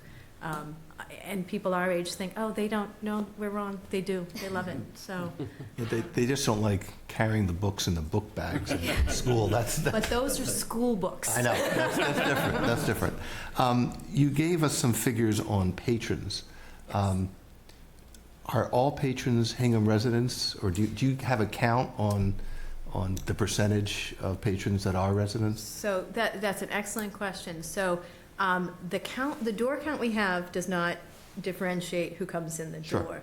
What the best, and because obviously we don't track anything like that, but the best I have is our circulation statistics. I can tell you of the physical materials we loan, because that I can see if it's from a Hingham library card or another card. I'd say about a quarter, maybe slightly higher than that, between a quarter and a third, probably more towards the quarter, of all of our physical checkouts in the library are to people who live outside of Hingham. And then I can see kind of where they come. It is from the area towns. Some of the towns with new libraries still have a significant number of their residents coming here.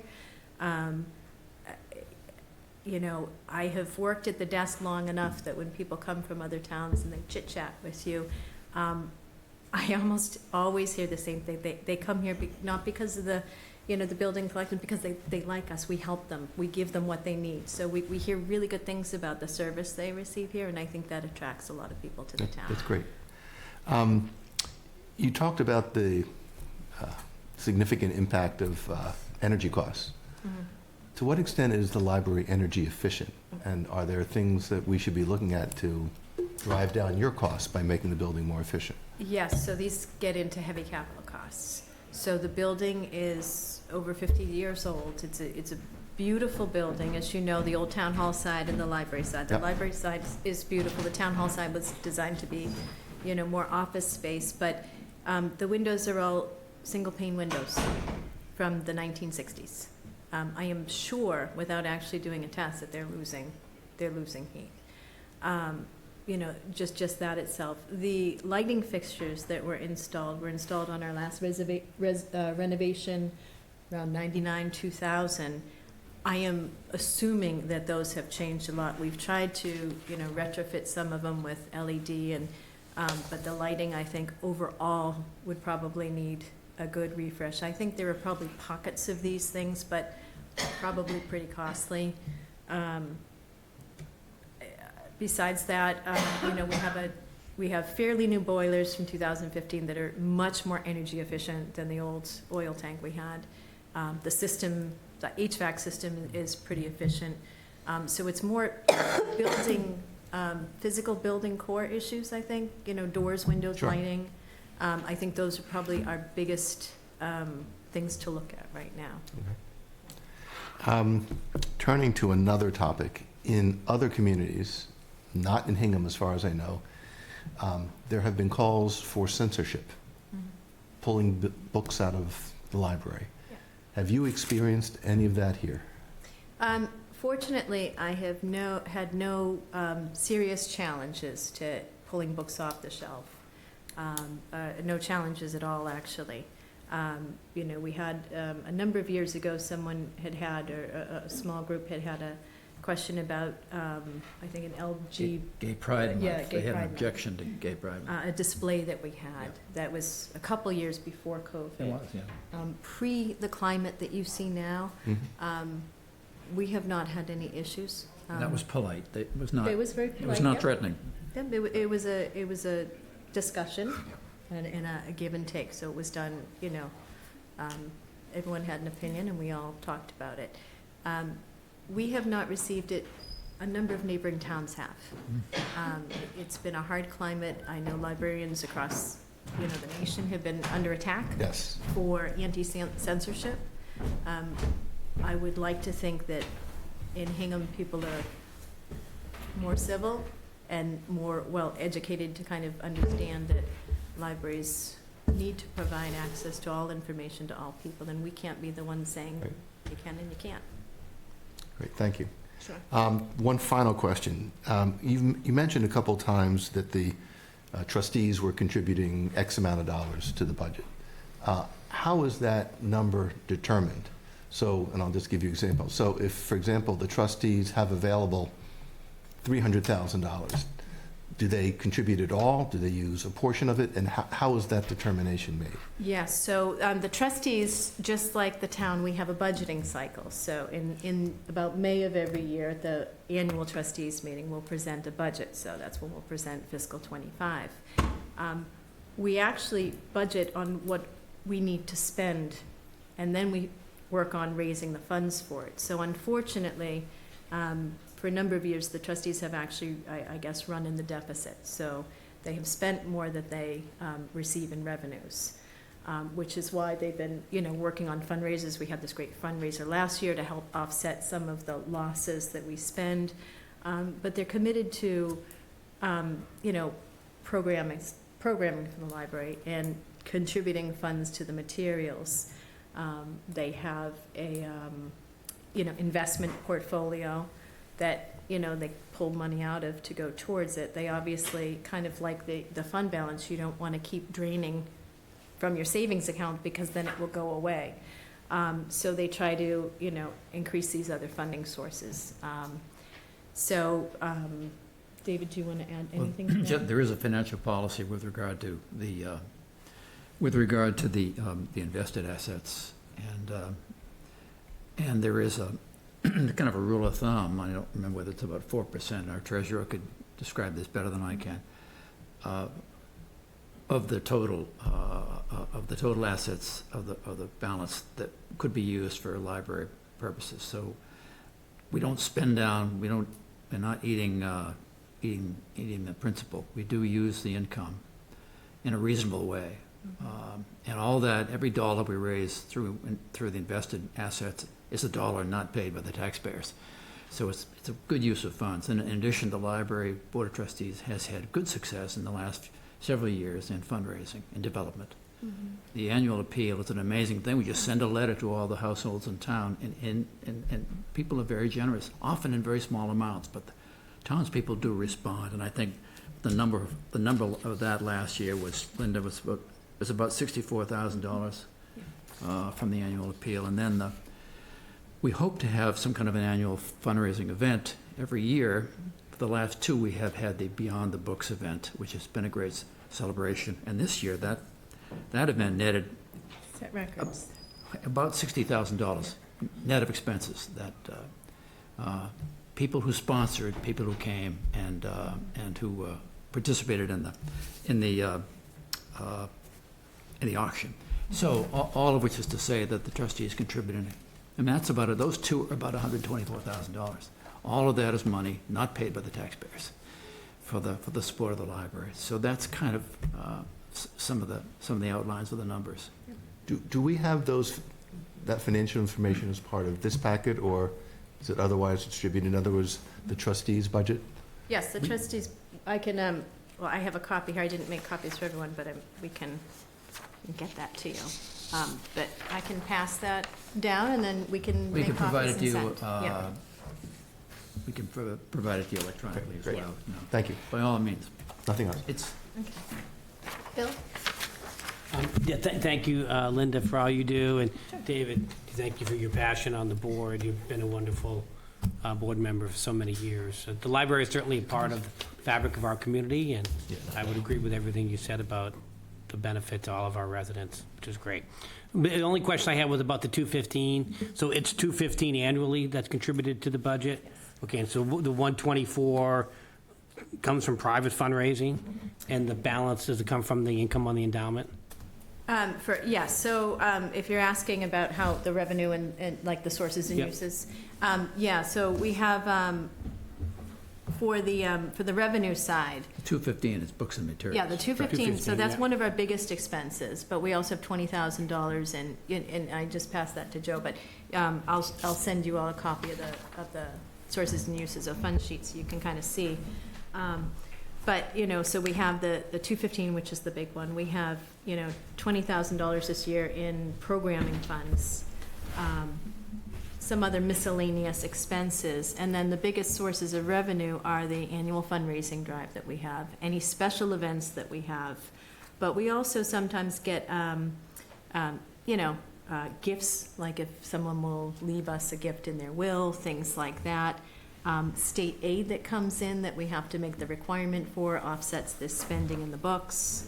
And then there's some small things, but it adds up. We have an independent bookstore, so a lot of people don't realize we sell books at the library too. So all the revenue raised from the bookstore goes into this trustee's budget to buy more materials and to put on programs, as do the art shows. So we have the beautiful art galleries.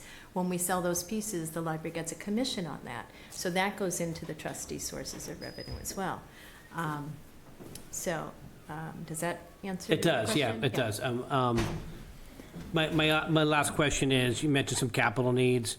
I'm assuming there are probably grant opportunities out there for libraries.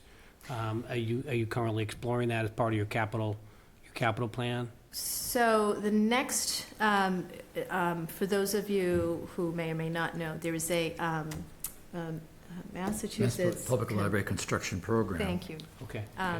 And it's offered not every year. It's every so many years, depending on state funding, how many libraries in the queue, a different number of factors. They have just between the last time this was offered and this year, they've redone the rules, I guess, tried to streamline the process. It was kind of an onerous process before.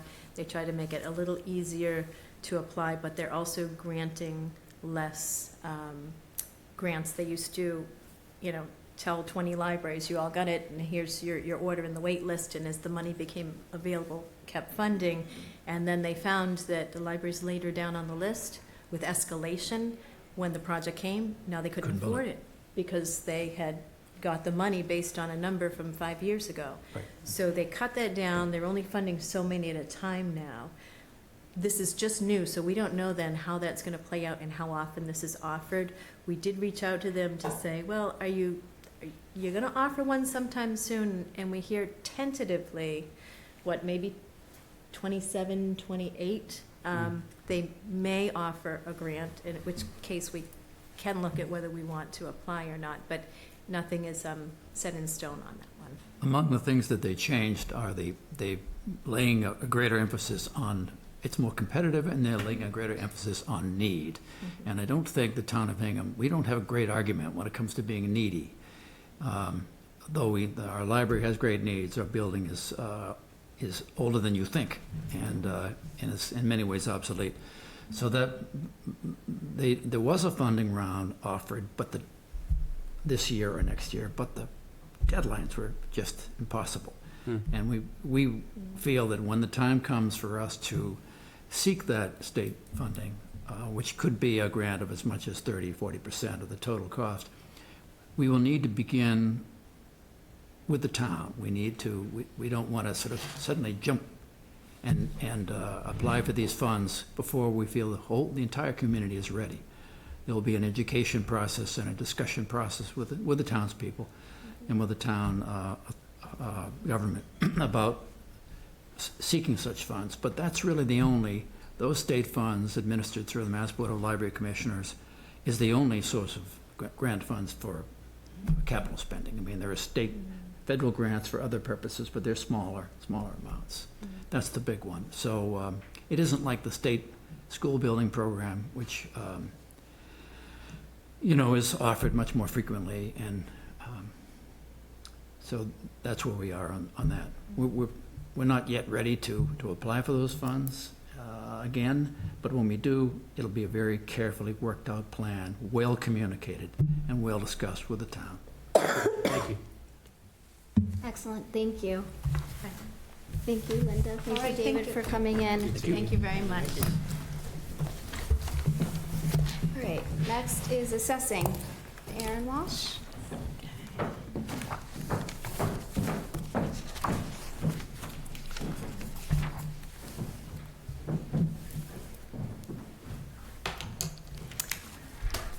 Hello. So I am here to present the assessor's budget.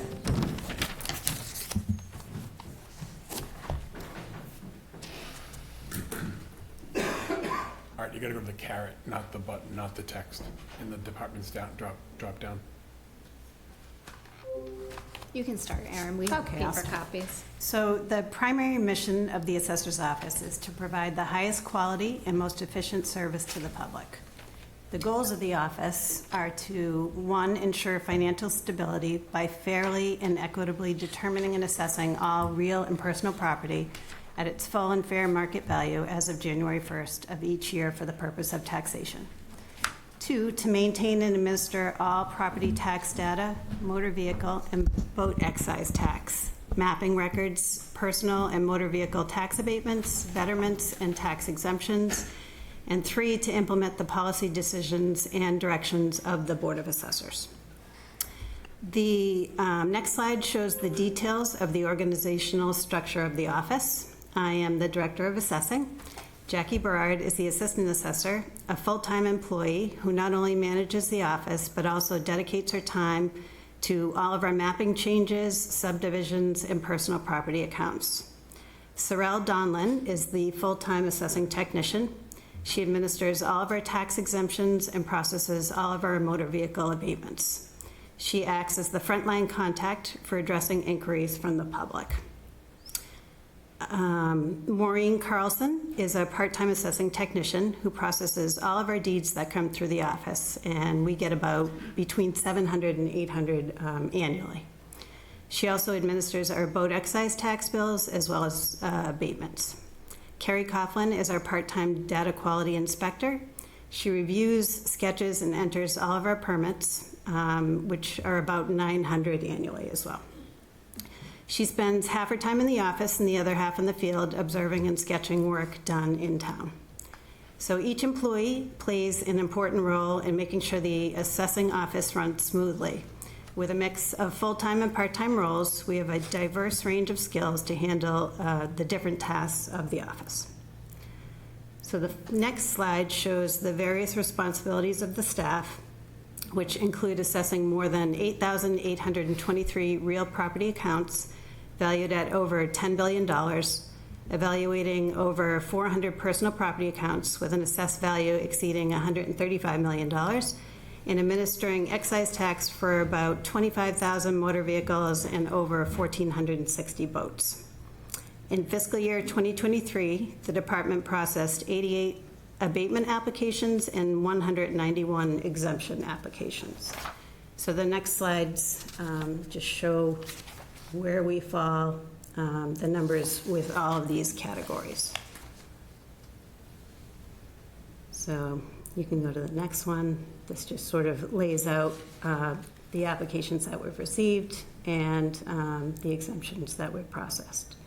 And then the next slide shows the excise tax, the numbers that we do. And then the next slide are our key initiatives. This is our third year offering the senior means real estate tax exemption. And we've increased our efforts to reach eligible seniors through various channels like social media, email, TV, mailing, flyers, and calls. To enhance our compliance with the Department of Revenue guidelines, we've adopted aerial technology as well as our parcel change detection program. This technology not only aids in our process, but also enables us to maintain better control and quality of the frequency of inspections, as well as decreasing our overall costs. This year, we've completed over 1,300 cyclical inspections, staying proactive and meeting the Department of Revenue regulations that require that we inspect each property every 10 years. So here in our expenditures summary, the assessor's office is requesting $405,127, which is a 5.27% increase over last year. The majority of this comes under personal services, which are salary increases. Our expenses remain steady, and our revaluation services budget will decrease by about 13.5%.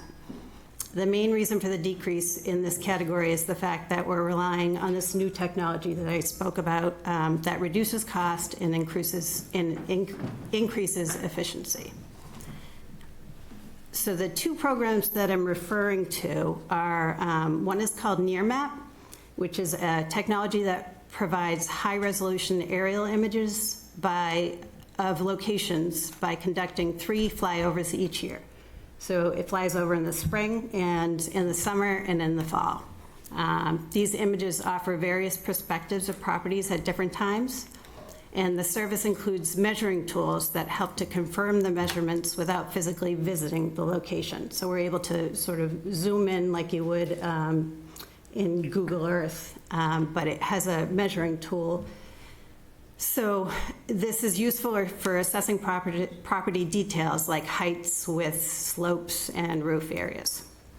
And then we are also investigating another system called Pushpin, which is the world's largest property change detection service that flags change parcels, indicates one or more change type, and then divides the parcels into geographic sectors. So it uses NearMap basically to compare one image to the next image, and then can pick up things like decks or sheds or patios or additions, things like that. So we're always looking ways to be more efficient without cutting corners. A lot of the verification that would otherwise be done from the field can be done from a desktop using these two services. It makes our time in the field a lot more productive and cost-effective. We still need to visit every property, but utilizing these new programs allows us to do so, and the initial assessment can be done in the office, and then we can go out and check our work. So in the past, we've used division inspectors to assist us with completing our cyclicals. And we aim to measure and list each property at least once every 10 years, averaging around 1,000 parcels per year. However, we've noticed a gradual rise in the cost of utilizing vision, coupled with concerns about the overall quality of the work produced. And therefore, that's why we're investigating these new programs. So this slide just shows how our personal services make up the majority of our expenses, or of our budget. And then the next slide will show, so this, we are required to have a reval. So last year was our reval. So you can sort of see in fiscal '23 we had a bump.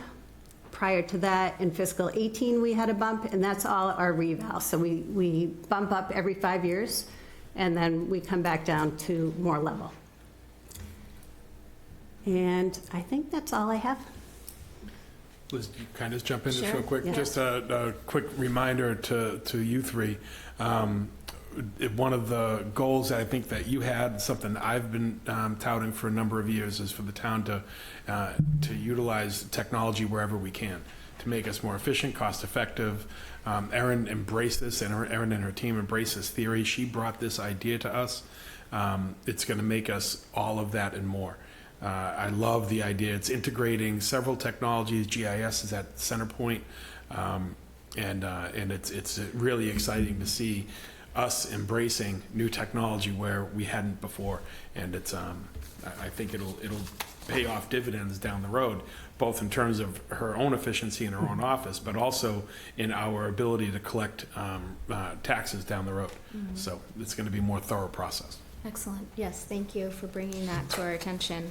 Can that technology be used for the reval every 5 years as well? Yes. Okay. Excellent. Well, thank you for all that you and your team do, Erin. And I know we've talked about the senior means tested tax exemption during other meetings, but that's certainly something very important to this board. And you've done a tremendous job Absolutely. getting the word Thank you. out and processing those applications. Joe, do you have any questions or comments? I was just going to echo your comment. I've heard from a number of members of the senior community who are really impressed with the outreach effort, so thank you. It wasn't clear to me from your presentation, are you using a service that uses drones to fly over properties? It's not a drone, no. It's actually a plane that, Okay. that takes pictures. Yeah, Swoops down on Hingham and, yeah, yeah. no other questions, thank you. Bill? Thank you. I think that the idea of the technology use is great. I agree with Tom about how it will help. I think we'll just have to look at the 5.2 request versus the 3.5. So, but thank you for the presentation. That's right. You're welcome. Excellent. Thank you, Erin. Thank you. All right, next is treasurer collector, Lori Magner.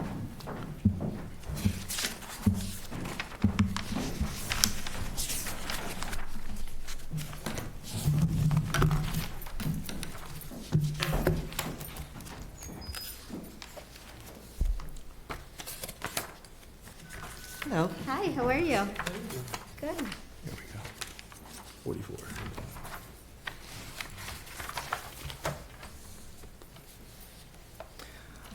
Okay, so this first slide just basically outlines what we do at in the Treasurer Collector's Office. On the Treasurer's side, we are the manager of all the town's cash. We process the deposits, the disbursements, and the investments of all of that money. We are responsible for the investments of the trust funds, which are basically private funds for specific purposes. We are responsible for the debt issuance, We are the custodian of all the tax lien deeds, and we maintain those accounts. We work with attorneys to bring those to foreclosure if possible, or to get them on payment plans and get them repaid. On the collector side, we issue and collect all the tax bills for real estate and personal property. There's approximately 8,400 bills, and we send those out 2 times a year. We collect them quarterly. We maintain and collect the sewer betterments and the sewer use and sewer liens. We collect approximately we send out and collect approximately 30,000 motor vehicle and boat excise taxes. And then on the collection side, further, we send out demand bills. We work with a deputy collector to further collect bills that remain unpaid. We work with people for payment plans, and then if it goes that far, we have to take them over into a tax lien. And we also process municipal lien certificates, which we provide to attorneys for closings and real estate transactions. So this slide here just shows that we have remained strong with our collection rate for real estate taxes at 99%. A lot of our payments currently are made online through what we use as Invoice Cloud, and also through the mail with a lockbox, which these have increased a lot, which really streamline our collection so that all the payments don't come through the office. So it's very helpful. And approximately 40% of our real estate payments are made through escrow services, and so we work with banks to provide that information and get the money in.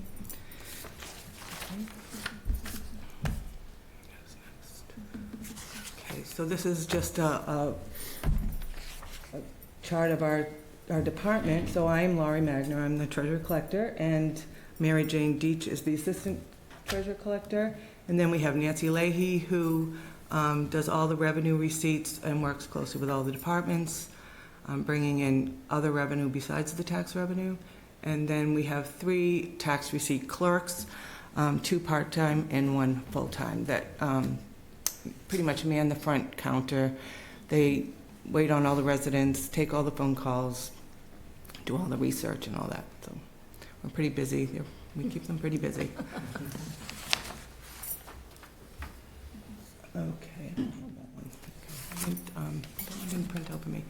Okay, so that is our budget, $464,880. It is a little bit, gone up a little bit. Where is the budget? Oh, here it is. Okay. So some of the line items that have increased a little bit on office supplies, just because of price increases. In-state travel and meetings and seminars went up a little bit because both MJ and I need to, being new in our roles, we need to attend more meetings and get more involved with other treasurer collectors. So that went up a little bit. And postage is one of our larger items. And postage went up 3 times last year, so I've incorporated that into the budget. Our printing services, which is Bill Trust, they sent us a letter and said they were going up 8%, so that's why that went up. And other than that, that's about it. We pretty much have stayed the same since last year. Excellent, thank you. Just looking at the postage and the printing, and with so many people paying online, I wonder if do you still print and mail a bill, even if they're paying They can opt in for paperless. Okay. A lot of people do both still. Yeah. We don't offer that for motor vehicle because of people change cars too often, and so it just becomes a problem. Like, they're not getting their bills because they stayed paperless, but then this is a new car, comes out at a different time of year, and or they don't. They have to go actually in and update that all the time for the new bill. Okay. So we just decided not to offer it because it just caused too much, care in the office to get everybody where they're supposed to be. Sure. Yeah. Okay. Well, We'll probably move in that direction, but I know people aren't quite there yet. Go ahead, Jeff. Great presentation. You mentioned that your department manages all of the town's cash, and we just heard from the library. Do you handle the library's cash that comes in? Well, that's all general fund, is it, or not? Would that be in the general fund? You know? Or do they have their, I don't, No, they have their own accounts, the library. then I has their own don't, accounts. I do not manage theirs. If they have their own accounts. Yeah, it's managed by us, but it's not in the general fund. The trustees have their own accounts, but I would imagine that they're running through the town in some capacity. Well, right, it's running through the town. I didn't know it was running through your office, is what I'm trying to understand. Sounds like we need to look into it. I don't have any isolated accounts for the library.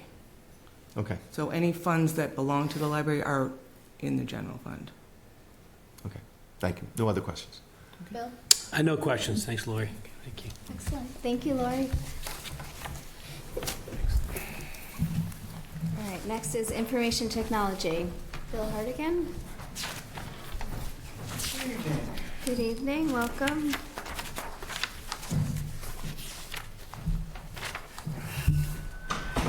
Glad we're doing this tonight and not last night with everything that was going on then. Yeah. So, I guess, yeah. So, as has been the course of the evening, the mission and services, we take care of a lot of stuff across the town. A lot of thingamajigs and doohads and whatchamacallits. Those are the technical terms? Some of us call them switches and servers and whatnot, but, two others. I had a previous manager that I had to line item in the budgets for thingamajigs, and that's how he kept my miscellaneous stuff in his budget was the thingamajigs, because he didn't know what they were. So I've kind of gotten used to that. So we've got 16 different locations. We manage a lot of that stuff. We've been able to improve upon the management through the installation of the municipal fiber that we completed. That was completed over this year. Over 300 user accounts, servers, networks, storage attached networks, firewalls. We've reduced the number of firewalls we manage by consolidating all those points of entry through our fiber network to here so that we can have fewer points of entry externally. Wireless access points went up dramatically over the last couple of years because we had improved density and improved coverage, which we did. Throughout Town Hall, we have it. I remember when I first started, Tom coming to me and saying, which conference room has the Wi-Fi in it? And I didn't want to have that question asked again, so we put it in every conference room so that we didn't have that question. We've got all kinds of equipment to keep us safe between firewalls and web and email filters and whatnot. And then we get the phone system, which is a behemoth, and it get antiquated, but it is a necessary system. The phone system is town-wide, it's town and schools, so it's combined, but it's managed out of our office here throughout all the buildings. And then, we've got this little side business called websites and social media accounts, and I heard Art, queuing up a lot of work for us in January for the, My Hingham app stuff that's going on. So, we stay busy with a lot of that stuff as well. So we get this done with a very lean team, the organizational chart. There's just the three of us on technology, four of us total in the department. So myself as the director, Kate Richardson, who everybody knows is not just a system analyst, but is also the web and social media guru and takes care of a lot of that. Which leaves Joe Lindsay to handle the nuts and bolts of some of the other equipment that we have to keep working as well. And then recent addition to the team is Stevie in the role of GIS. Was formerly held by Lonnie. So that was a vacancy that was open for a while and has now been filled. And I know she's jumping in and she's taking advantage of a lot of training and talking to neighboring communities. She was shocked when she came to me and said, I can't find another community that has a dedicated GIS coordinator. And I said, no, they're all contractors and consultants. They don't have any, so we're very fortunate here to have one. And I know JR and Randy have spent a lot of time with her, and Russ is trying to get his fingers in that role and get a lot of work out of her as well, which I guess is, appropriate since he does pay part of her salary. That's right. So some of the key initiatives, some of the projects we've done, we completed a townwide fiber loop. That was a multi-year project that started back in, Steve Becca started talking about that in 2016 thereabouts, approved in 2019. COVID hit, we had trouble getting inventory, and that's complete, installed, up and running. We've got every building connected through 2 connections back here to Town Hall, and they run in redundant paths around the fiber loop, so if a tree were to come down and take out the fiber, they wouldn't notice it. We would have no disruption in service unless that tree was on the telephone pole in front of that building to the building itself. But we even had, not this storm, one beforehand, not the one a week ago, but about a month or 2 ago, where a branch came down at the GAR hall and took the power out, but fiber was still up and remained intact. So it's actually pretty resilient cable.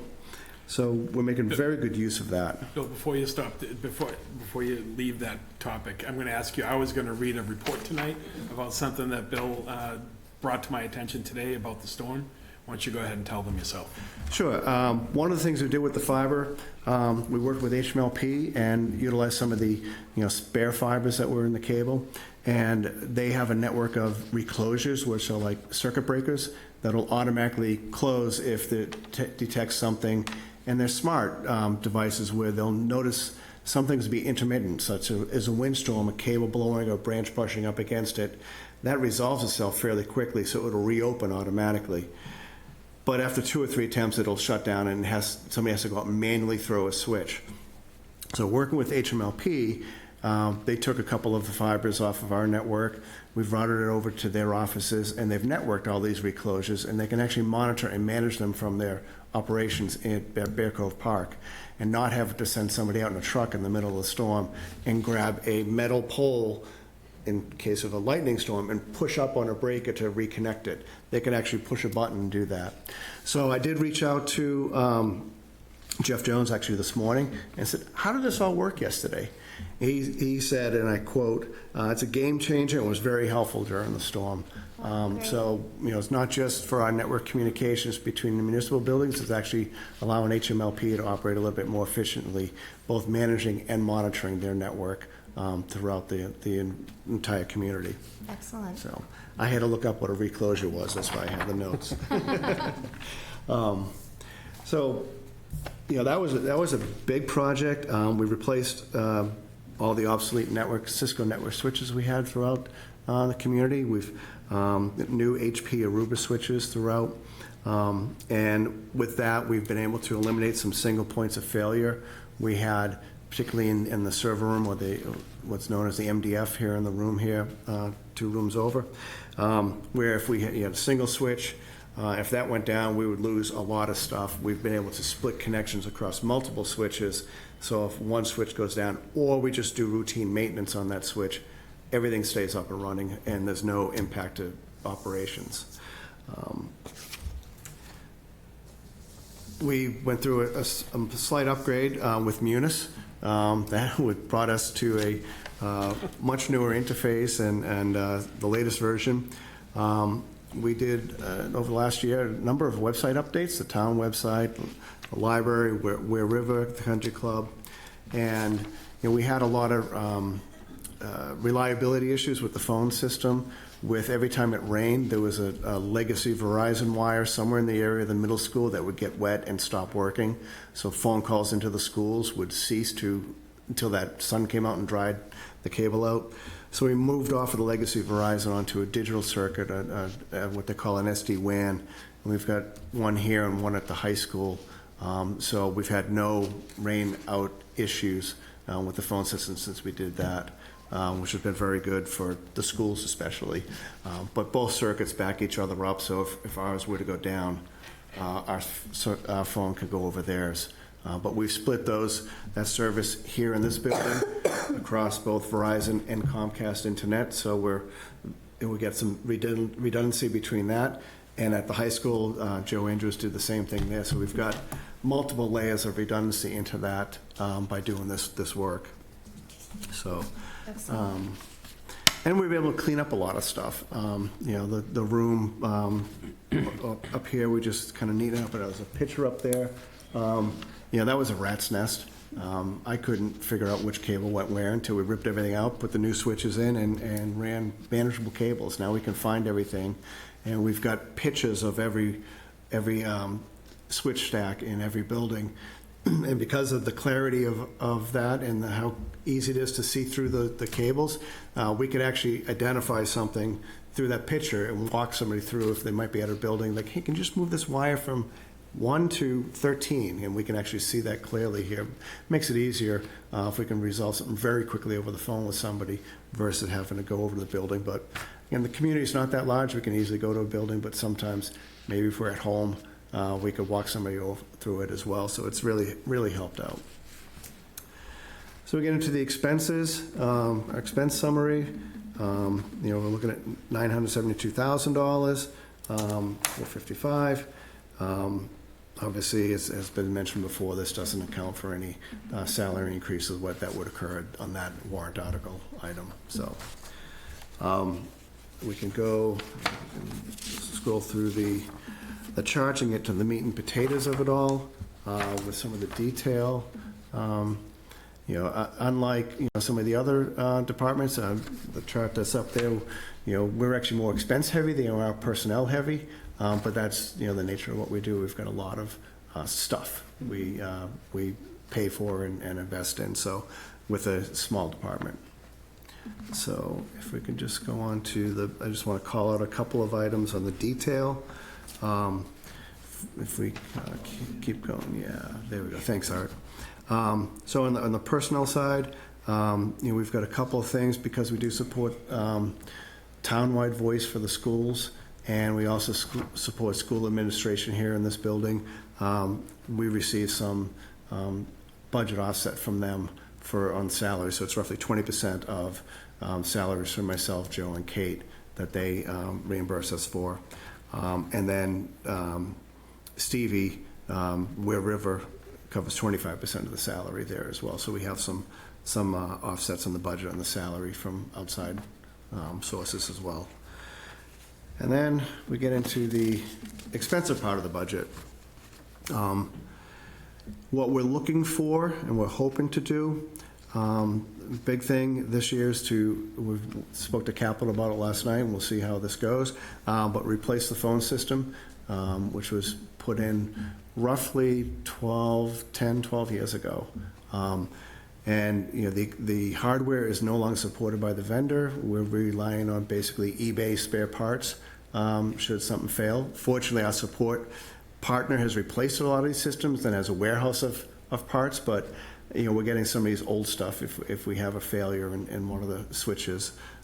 So the idea is to get off the system and get on a modern, what they call a UCAS, Universal Communications as a Service type phone system. So it would be cloud hosted.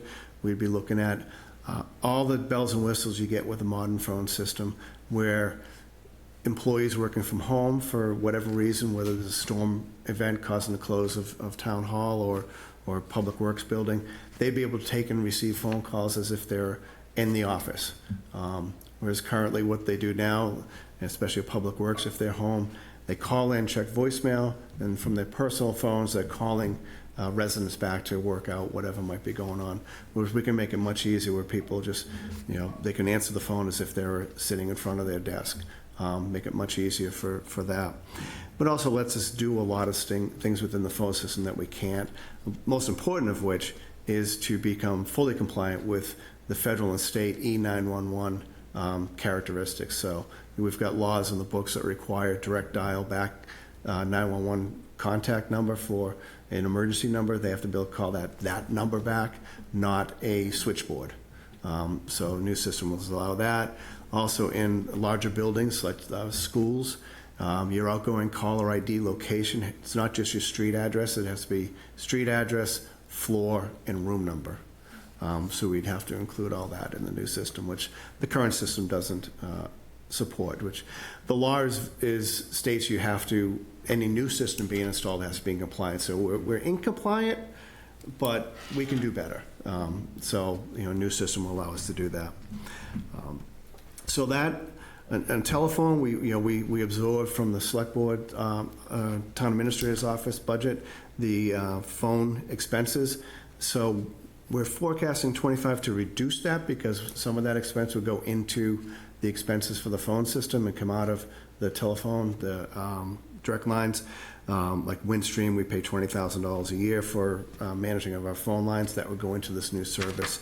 So we're asking for less money, assuming we get the money to do the phone system. And so we'll do all that arm wrestling with Tom and figure out where the budget final presentation comes to on that. But that's where we're looking at, and that's why you're seeing a 62% reduction.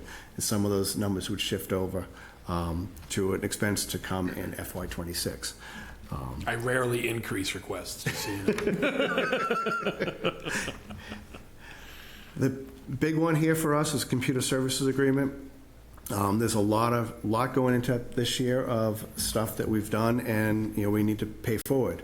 There was money appropriated at the override to buy software like ClearGov, and we need to pay for that on an annual basis. So, in the notes column, you can see a lot of where all that's coming from. We've got the body cameras and the new cruiser cameras that the chief got last year with the grant. Every year we have to pay maintenance and support on the software for that. So there's $15,000 into it there. OpenGov, ClearGov, GoGov, the My Hingham, those kind of things. Permitize, we're still working with the Board of Health on that, and there's a regional grant opportunity there that I'm hoping by the time we finalize that, I can probably take that $13,000 out. But we're trying to finalize that at this stage. This looks like what the expense may be for the town, but I think the grant's going to cover that through a regional grant that's with Situate and Cohasset that they're getting. And then we've got when we bought the new server, new backup server that we have now, that came with 3 years of support and maintenance. Now, if we want to support it in year 4, we have to start paying for it.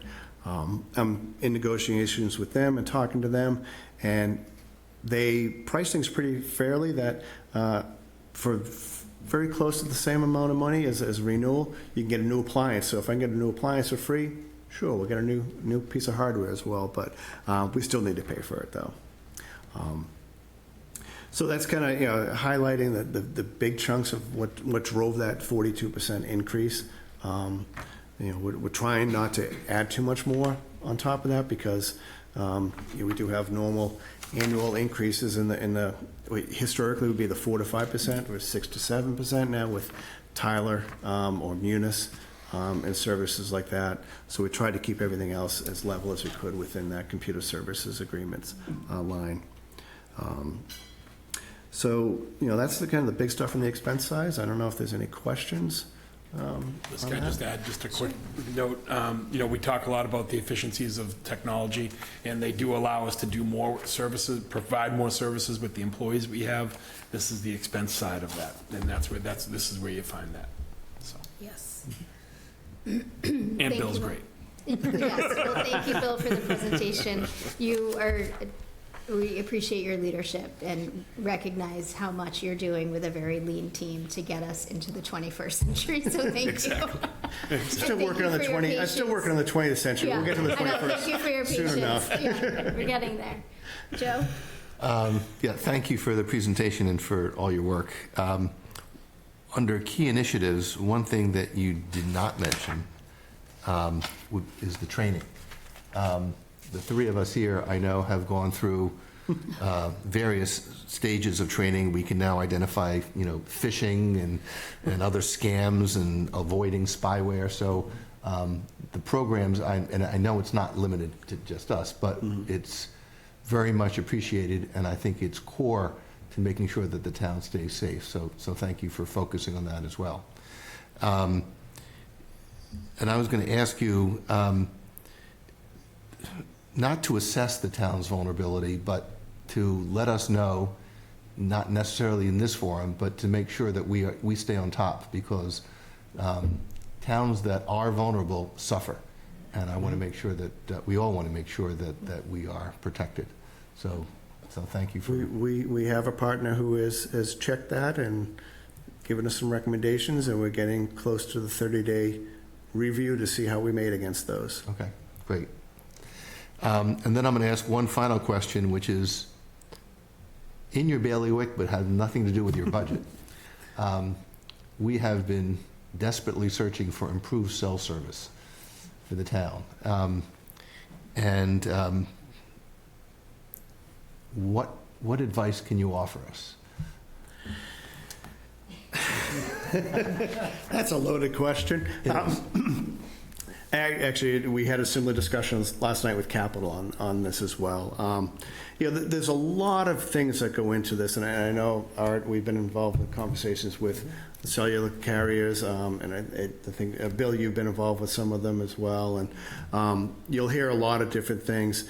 There's a number of factors working against us for cellular coverage, one of which is terrain. Very evident if you go up north to New Hampshire and Vermont and the mountains. You drop down to the valley, you have nothing till you come back up. So you see these towers sitting at 300 to 600 foot elevation, and coastal communities that sit at 0 or 30. The signal often is going overhead, so we have a challenge there. The other thing we have is modern buildings. So this building is great for signal penetration if we can get a tower close enough to us. But a building such as the new school and the new public safety building, built to high energy specs on the envelope, the windows will prevent the RF signals from coming in. So the radio signals can't come through the windows, whereas if you think back 5 years ago, you could walk near a window, get a cell service. The new ones actually prevent all of that. So in the quest for efficiency and reduced energy use, we're also preventing the signals from coming into buildings. So we've got that working against us, but we need more towers, and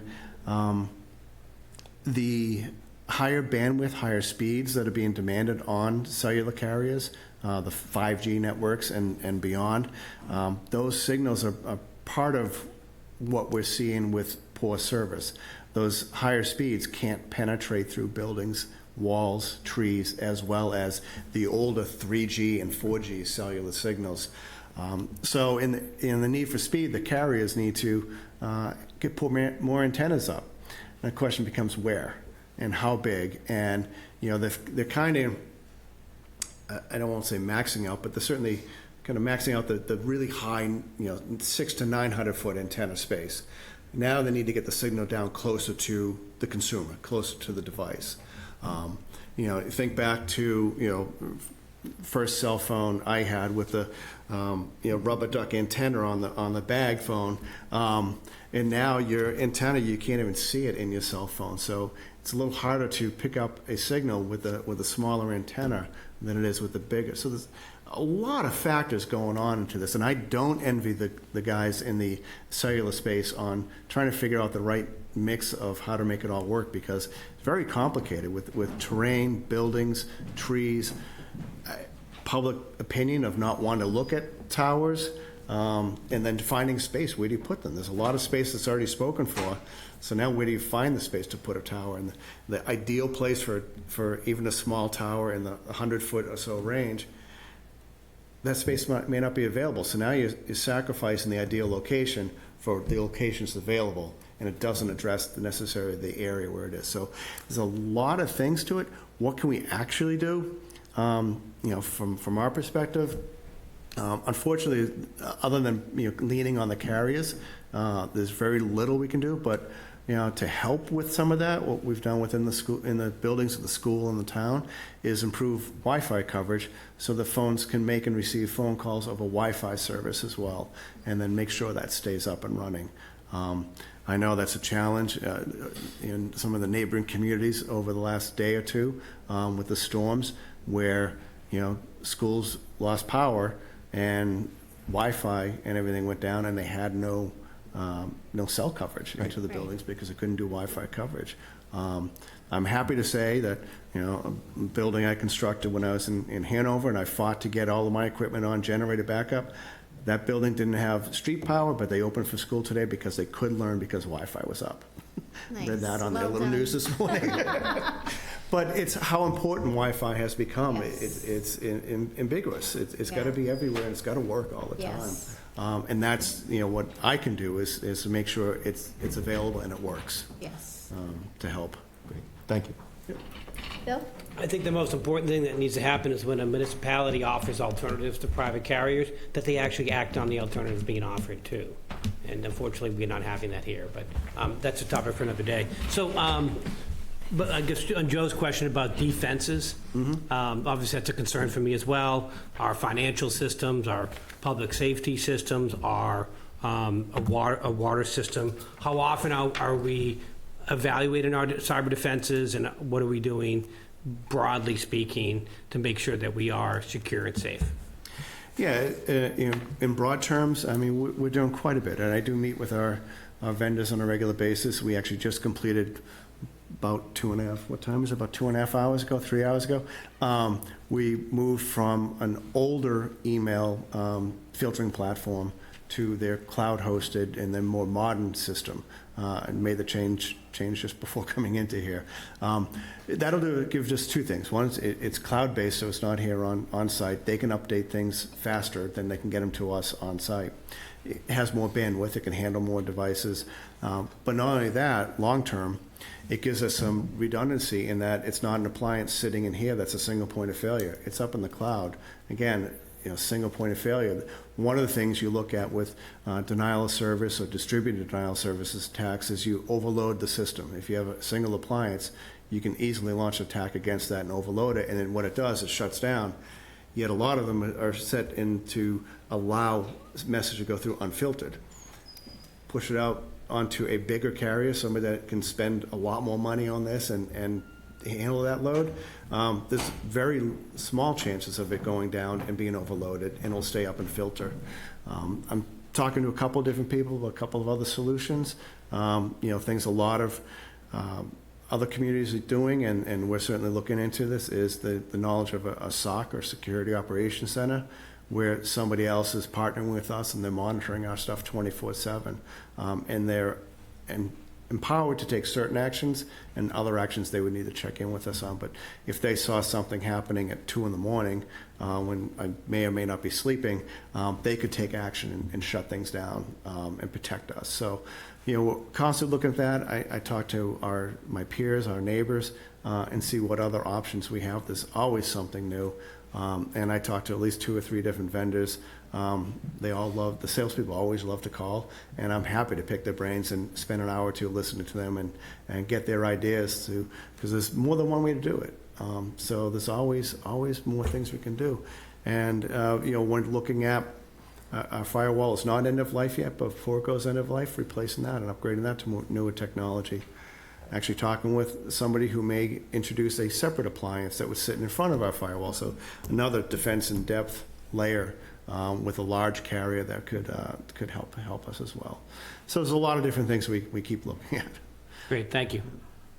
Excellent. Thank you, Bill. All right. Great Thanks. presentation. Appreciate it. Have a good night. You too. All right, Town Clerk, Carol Falvey.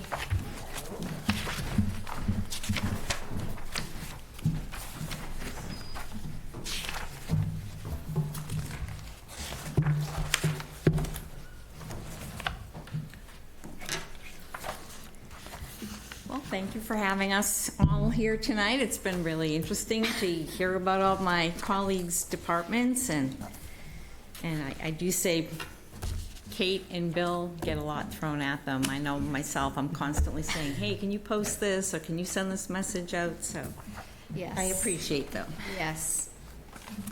All right, so I have 2 departments that I'll discuss tonight. I'll start with the town clerk department, because that is, I would say, more stable in terms of the expenses for this year. But we'll start a little bit with our mission and services. Running the state and local elections is one of our our biggest duties, and certainly in the year coming up, we have a presidential primary in March, our local election. Please, Tom, we'll have town meeting for one night. One night, that's the goal. One short night. One short night. Because otherwise, we'll be up all night on Wednesday, Thursday, and Friday nights. And then we have the primary in September and the general presidential election in November. So really for us this year, it's all about elections. But that's one aspect of the town clerk position. The other thing we spend a lot of time is issuing vital records. I think I had a slide, but which we don't need to go over right now, but the amount of dog licenses that we issue and death certificates this current year, we issued original death certificates of about 500, but we've sent out over 3,000 to people that, requesting people that have passed or people that are trying to collect insurance policies. It's an amazing amount of just paperwork and birth certificates that we issue. And Jennifer Donnelly, who is my assistant, who was here earlier this evening, she really oversees all of that and does an incredible job. We're the record keeper. In addition to vital records, we will be sending out the annual street listing census, which will be coming up in January. So we collect that information. That's a state requirement.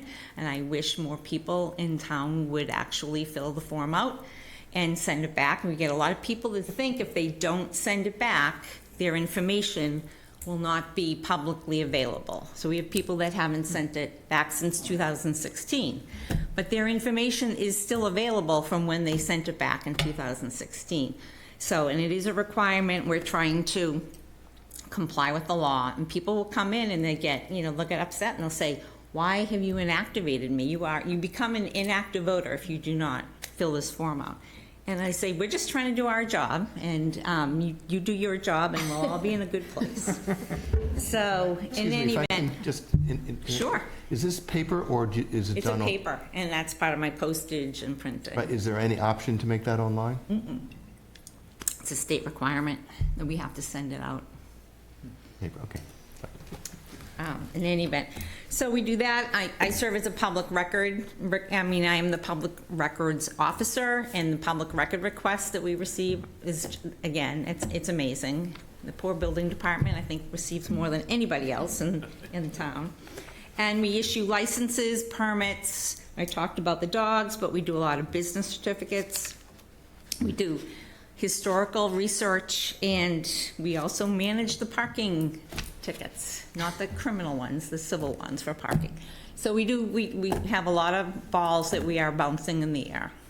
So that's where we're at. And so my chart, it's myself, Jennifer, who I mentioned, and this year we took one of our positions and we split it in half, and we have two people, Mary Kelly and Laura Donnelly, who are amazing and have really added a lot to the office. And I encourage department heads to think about job sharing, because it opens up a whole new avenue of very dedicated and smart workers.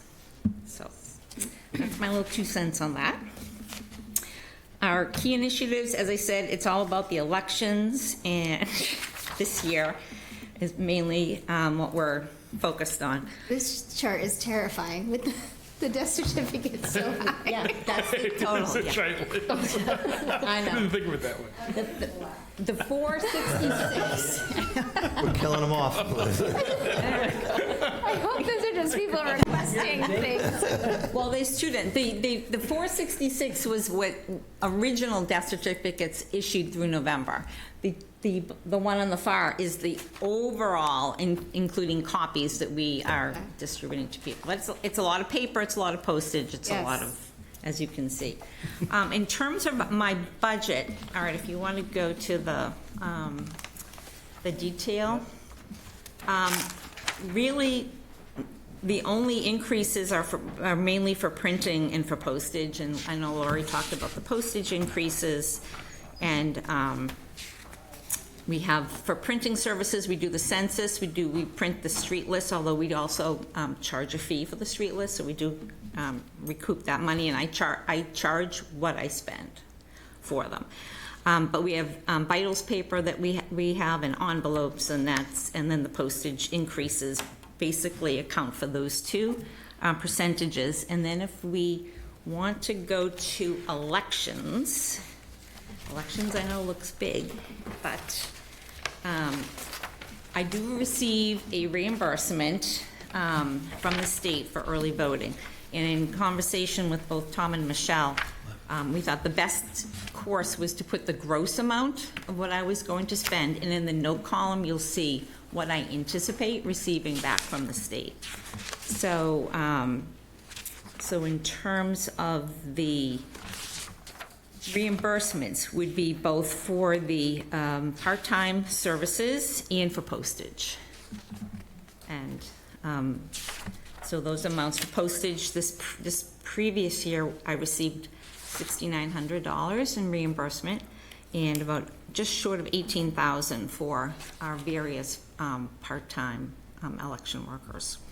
The other thing that I know Bill had talked about earlier about keeping things at 3.5%. I based this budget not on last year's budget, but on the fiscal year 23, because that year also had 3 elections. Mm-hmm. This current year only had 2 elections. So my numbers are never going to fall squarely in that, because I looked at my actual fiscal year 23 numbers in building this budget. So I just wanted to point that out. Mm-hmm. And just a reminder on that, I think everybody knows this, but the memo, the financial management plan needs us to keep the entirety of the municipal budget at 3.5. There'll be some budgets that'll be higher, some budgets will be lower. Yes, correct. Yeah. So that is mainly what I wanted to point out to you about the 2 budgets. I don't know if you have any questions for me. I'm trying to keep it short and sweet. Joe, go ahead.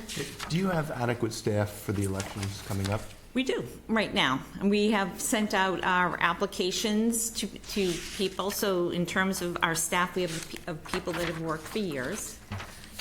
We also are required to send out a request to both the town committee chairs for both the Democratic and Republican town committees. And I did do that. And they both sent me, each party sent me a list of and then we also have a backup list. So we're still in the process of putting it all together.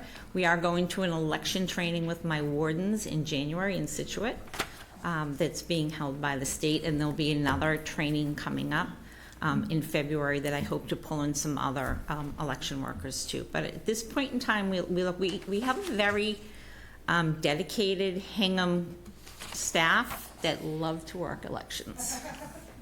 And they are all paid minimum wage in Massachusetts. Great. No other questions. Thank you. Bill? Carol, thank you so much, and thanks for all the great work you do as a clerk. I was trying to find out in the line items, what is the general cost to run an election? Is it $10,000 on average, give or take? No, it's more than that. More than that? I mean, it depends on the election.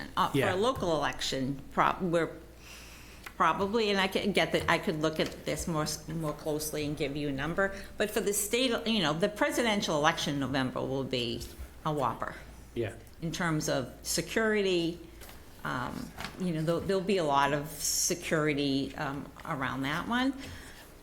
The presidential primary, we were actually just at a workshop 2 weeks ago, and I think the feeling is that they think it'll be basically between 2 presidential, candidates, and that there maybe will be less actual in-person activity and more voting by mail. I mean, Hingham loves to vote by mail. We're probably at between 45 and 49% of the people that vote that will do it by mail.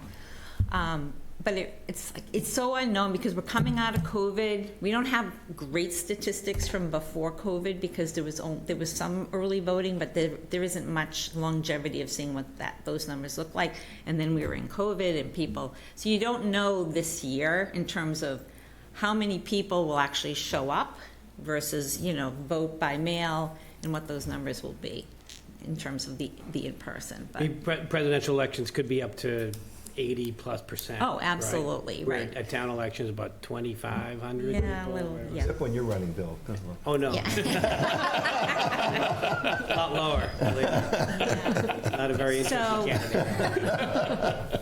Yeah. Great. Well, thank you, Carol, Okay. appreciate it. I just have a question. Sure. The reimbursement from the state, does that go back into your budget, or does that go into the general fund? It goes in, we actually have a special account. Okay. Because we're paid for, only for certain expenses, so I offset, like this past year, the money came in, and Sue was so happy that that money arrived within the fiscal year to help balance my budgets better. So, Good. so I, what we'll ultimately do here, whether we'll take it out or put it in, will be, that'll be Tom's recommendation. Okay, excellent. And thank you for what you did with the job share and the part-time position. It was a Thank really you. creative solution. and It's great. It's Yeah. not hard. It's, It's, at first you just have to kind of keep track of who's coming in on which day, but Yeah. it's great. And then they're there to help you, like somebody had an appointment or somebody had a funeral to go to, and the other, oh, sure, I'll cover for you. You're good. Yeah. And it's good, great. good, excellent. Well, So- thank you for all you're right. doing. Thank you. Carol. Good night. Thank you. All right, human resources. Lisa, come on up. Thank you for everybody's patience. I know we're running late here. Well, not late, just long. I thought we were ahead of time. We're sort of ahead. Hi. Hi. Thanks for having me. Welcome. Yes, thank you. Okay. So the Human Resources Department is responsible for the human resources functions for the town for all non-school employees.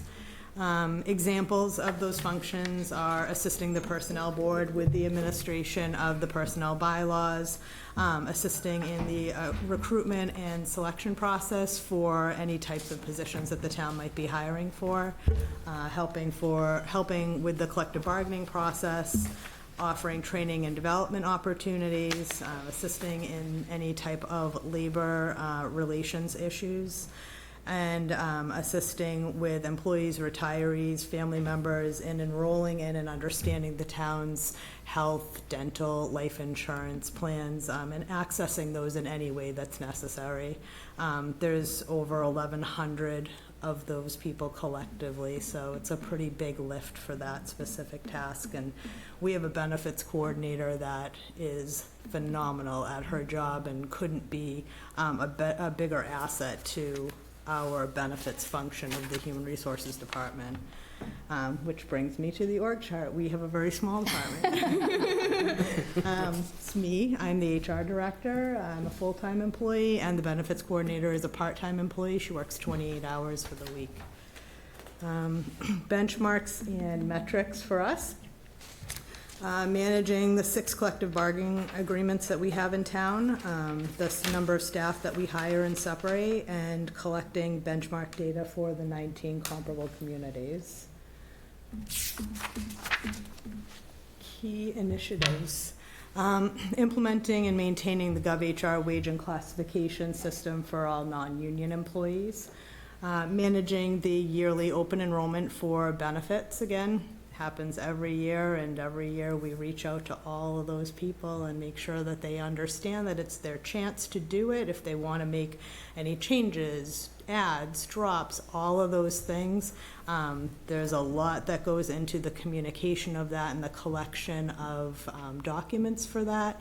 And just answering any questions, especially this past open enrollment that we had was huge because the GIC made some changes and they dropped some plans and they were automatically transitioning people into default plans if they didn't make their own changes, and helping people to understand, number one, don't just bypass the paperwork because it came in the mail and you think you're fine, because there's changes happening, and know what that means for you, and helping to make sure that everybody who transitioned got put into the default plan that they wanted to be in, or that they made their choices.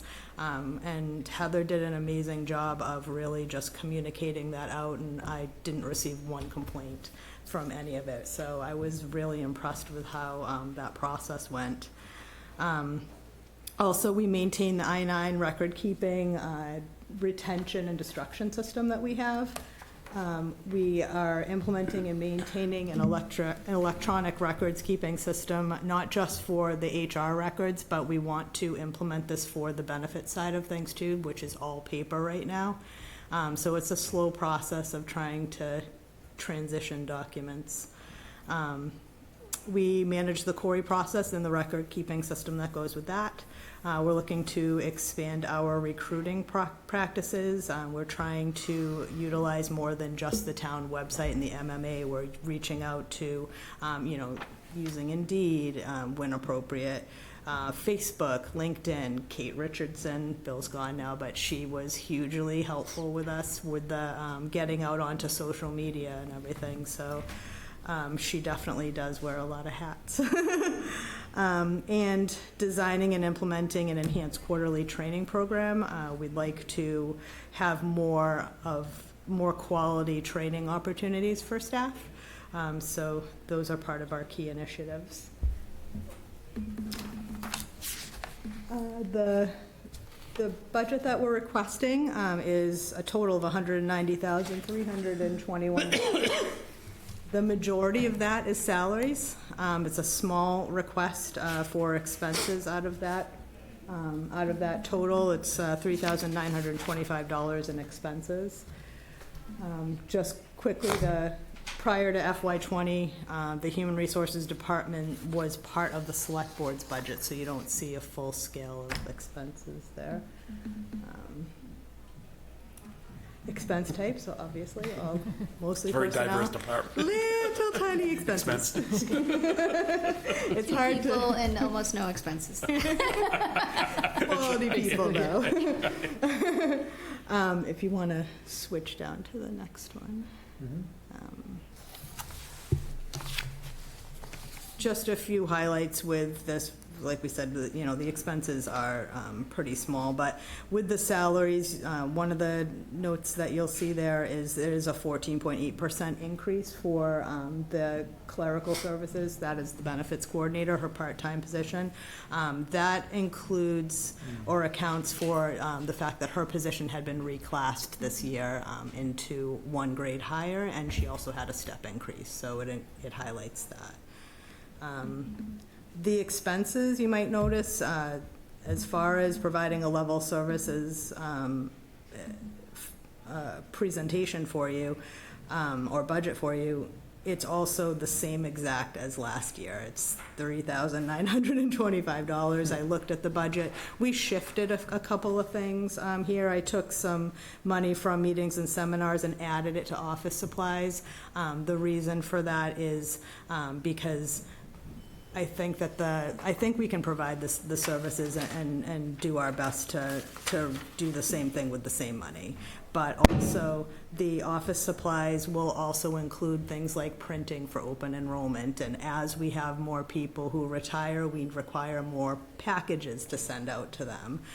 We have to accommodate for the labor law posters that we have to purchase and the maintenance plan that we purchase for those. So you'll see that shift there, but we felt like maybe we don't need $800 or $500 or $800 in meetings and seminars, so we shifted $300 to the supplies because $1,700 will probably take care of almost all of the other expenses that I just mentioned, and we wanted to have a few $100s for actual office supplies, Post-its, pens, that kind of thing. Excellent. Well, thank you, Lisa, and thank you to Heather. You do quite a lot for this whole organization, and we appreciate it. Thank you. I do have two additional requests for this year. Thanks. The first request that I'm making is to increase Heather's hours by 7 hours a week to transition her from part-time to full-time. Her job is an ever-growing position, and every year we find that we have more and more retirees. And with that comes the increased work of not just helping them navigate the transition and their family navigate the transition from town benefits to retirement benefits and how that intersects with Medicare, and their pensions, et cetera, but also the rehiring of whoever's replacing their position. So for every retiree, there's at least two projects there for her. So we are asking for that. Additionally, the benefits coordinator is responsible for also supporting the Human Resources Department administratively. Some of that includes records management and assisting with tasks such as queries and employee onboarding. So the additional 7 hours would allow the coordinator to perform all the functions of her role, and do it in full scale. Financially, this looks like an additional $15,100 approximately for that fiscal year budget. And the second request that I have, I'm making again this year for an additional $5,000 in training so that we can provide some additional training to staff, whether it's harassment, management skills, whatever we can find that will fit in that budget. Great. That was going to be my question. Where was the training? Number in here. 'Cause I know you Training mentioned- on anti-harassment, not training people to harass. Correct. We figured that. Important distinction. Excellent. So I'm happy to answer any questions. Joe, do you have any questions? Does your department do the query searches? We do, And do you do them for just the town or also the schools? just the town. No other questions? Thanks. And are you doing those right now? I do them, she will help me when there's overflow that's necessary, and she's been trained to do that as well. If something does come up on a query, she lets me know that something came up, and then I deal with my process on that. But that would take it off your plate if her position was made full-time. Some of it, yeah. It would definitely be something I'd look to do, especially if we were to make any changes to make it a more robust process, a recurring process. Yes. How often are we doing the query checks now? Upon hire. Okay, so that is something we talked about, Yes. yeah. Okay. Thank you for bringing that up. Bill? That's a good question, Joe. Yeah, if we only do them upon hire, do employees have an affirmative obligation to report any sort of criminal conduct to their supervisor if it occurs? They do. They do, okay. Yeah. So it's written into the term of the I don't know where it's written, but they do have that obligation. It might even just be legally, they have that obligation once they're. I think it's in our personnel manual, and if it's not, we should check. I remember Chief Jones telling me. If it's not, we should discuss putting Yes. it in. Yep. Yeah. A lot of organizations do require an employee to report something that a supervisor wouldn't know otherwise. Okay. So it's something to look at, I think. What's your total % increase from last year? Oh. I didn't see that slide. I was See that, wondering. I think it was 6 point something. Okay. Yeah, 6.7. 6.7. Yeah. Okay, great. All right, thanks for all you do, Lisa, really Yeah. appreciate it. Thank you. Thank you, Lisa. All right, rec. Mark Thorell's been waiting patiently. We have Vicky. Yeah, they're having fun in the hall. We can hear them. Meet her. Doing yoga, they had pickleball going out there. Thank you for having us here thank you. tonight to talk about the rec department's operating budget for FY25. Mission and services, Hingham rec permits and schedules, all town fields and courts, which consist of 37 fields, 28 tennis courts, and 10 basketball courts across the town. Every permit from every sports organization is scheduled and uploaded into our rec software, where the public has the ability to view open time slots at every field. Managing the town's athletic field turf maintenance consists of scheduling and oversight of field applications, irrigation, utilities, infield grooming, seeding, top dressing, aerating, and a variety of other field services. With regards to rec programming, looking at the adult population, we offer tennis, pickleball, dance cardio, harbor hoops, spinning, yoga, and golf. We also offer a commercial-grade fitness room here at Town Hall that's open 7 days a week. And free memberships are provided to any Hingham resident who's 75 years and older. Our children's program during the school year consists of a dance program that enrolls 650 dancers. We have 300 children in kid kicker soccer, toddlers in kid kicker soccer, 200 children in tennis, 200 girls in field hockey, and thousands of other children in a variety of other programs. Next slide is kind of a picture of Cronin to illustrate that 2.5 years ago the town funded a turf maintenance budget, and I think it's kind of important to kind of just show pictures of the progress that the town has made over the last couple of years. You can kind of see the quality of the turf at Cronin Field and the manicured infield there. The next slide is a picture of Lynchfield. And if anyone's familiar with Lynchfield, there's a lot of traffic on Lynchfield. Hingham Youth Football is playing every day in the fall there. So it produces a lot of worn areas. Really just this turf maintenance budget has allowed us to continue to pound the fields with grass seed and aerate. And as you can see from the pictures, it's really never looked better since the field was built. And I think this picture was taken maybe early fall. The organizational chart. Our most important organizational strength is our incredibly talented and professional administrative staff. We have 3 full-time administrators who are all extremely efficient and motivated to serve the residents of Hingham. Their work experience includes managing just about every field of recreation, including sports, dance, fitness, adult and child enrichment programs, special events, and aquatics. Really, our 2 program managers there do a phenomenal job with all the department's programs. They're really kind of that administrative backbone to all the program offerings. And then Kathy, the administrative assistant, does a phenomenal job in the office with all the deposits and turnovers to the town. So really blessed with such a dedicated team around me. Marks and metrics. Other than the director's salary, all the REC's operations are 100% self-funded through the REC's revolving fund. This includes payroll, benefits, and all expenses.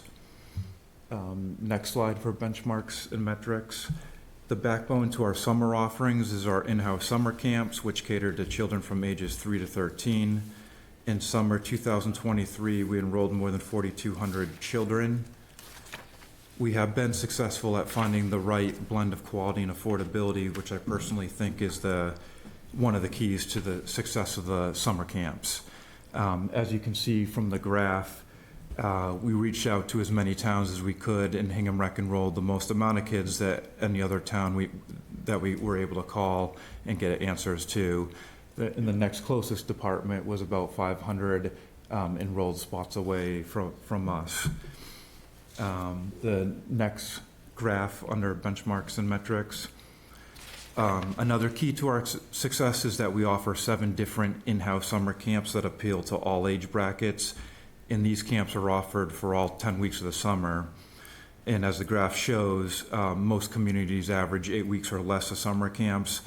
Our dedicated staff finds a way to staff and manage most of the camp offerings from the day the kids are out of school to the day the kids go back to school. Our team is proud of these statistics, but we also know that we have to constantly be changing our program curriculum to stay relevant with today's youth. Key initiatives. Advance the highest priority capital projects to better meet the needs of the Hingham community. And just within the next year, this would include construction of the Cronin basketball court, Cronin street hockey court, Hingham High School tennis courts, and the Hingham community playground. And if all goes to plan with the community playground, we're shooting for install of next fall, starting next September. Continuation of improving the athletic field turf and infield conditions all across town fields, and also improve accessibility at the athletic fields and playgrounds. That was really a common theme in the field study, that at a number of locations around town that we lacked in accessibility at several fields, so we want to improve upon that. The next slide, expenditure summary. The total budget is up to 2.56%, which is, I believe, due to inflation and COLA. The following slide, historical budget versus actual budget. The big jump that you can see in FY22 represents the town creating the first ever athletic field turf maintenance budget. The following slide, expenditures by expense type. It's really 50-50 with payroll and expenses, which doesn't show most of our operations are within that revolving fund. It's just what the operating budget is half and half, payroll and expenses. And historical expenditures by expense type is also, looks like a 50-50 split down there too as well. And then the final slide, the detail slide. As a team, we'll continue to strive to offer Hingham community with high quality and affordable programs. And really what comprises the majority of the operating budget is the part-time wages and then the field maintenance expenses. The part-time wages is all related to the field maintenance. It's our internal staff who are out on the fields every day. 75% of what they do is out on the infields every day, grooming them, getting them ready for that day's nighttime games. So I think that covers everything I had here for tonight, so. Excellent. Anyone... Thank you, Mark. Sure. I think we've said this many times, the field maintenance program has been wildly successful, and we see it over and over again, so thank you. And thank you. Can I just Yeah, make a sure. quick comment? Sure. If we remember, I think it was last year, Mark conveniently left out that he was given a statewide award as a recognition for as recognition for his work here in the rec departments. He also, like a lot of our department heads, is a statewide leader in what he does here. We're incredibly lucky to have him. He's been here forever, and he's a staple here in Hingham. So, thank you. Mark, thank you for everything you do. Thank you. I appreciate that. Thank you. Yes, we appreciate your leadership, and you do an awful lot with a very lean team as well. I love to hear about all of the programs year-round, but the summer camps are a staple of this town, and people love it, and for good reason, so thank you. Thank you. Bill, do you have any questions? No questions. Thank you, Mark. I appreciate it. Joe? Mark, you are juggling kids and adult programs. Pickleballers? It's really incredible. So I have no questions. Great job. Oh, thank you. Appreciate it. Excellent, thank you. All right. Yeah, great Good job, night. thank Bye you now. so much. All right. Next is Select Board. I'll go through this pretty quick. You guys are familiar with these? Yes. Do we have a budget? What's that, what page is that? 29. Okay, so we do a lot out of our office, as you are all very aware. Day-to-day operations across the whole town. Approximately 300 employees. These are great statistics. A lot of people in the public don't see these on a regular basis. About 300 employees across 6 public employee unions, across 23 municipal departments, and located over 8 buildings. There's about 50 plus select board meetings annually. And we are responsible for implementing the select board goals and their policy decisions, your policy decisions. We support over 400 local and elected appointed officials across 70 boards and committees. We manage a lot of public communications. We prepare the annual budget, the town meeting warrant, the annual town report.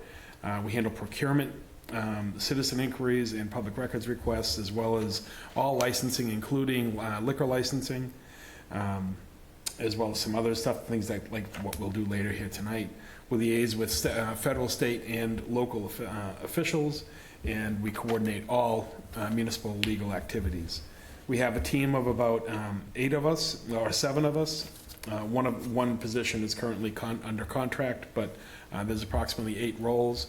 I, as the head of the department, lead those 7 folks. We have Michelle and Art as our ATAs.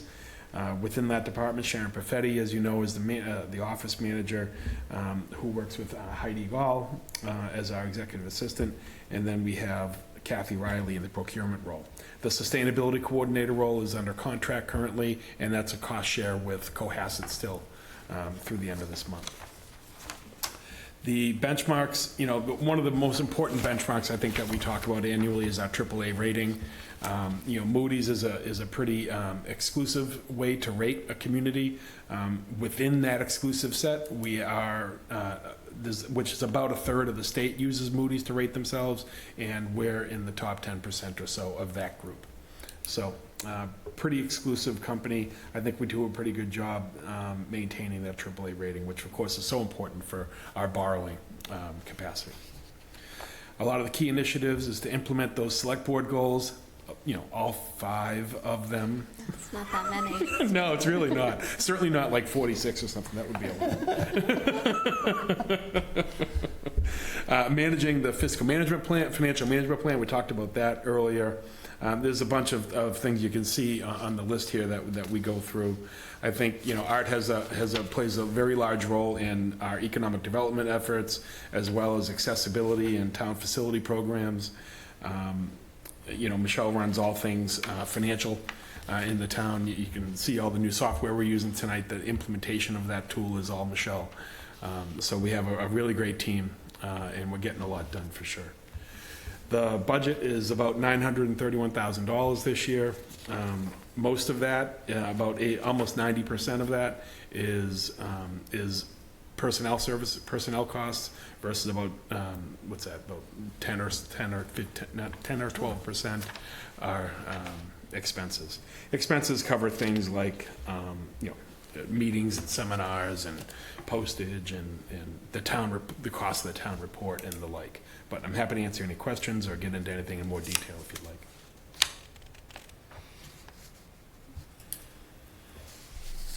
Can you just talk about the sustainability coordinator and what's included?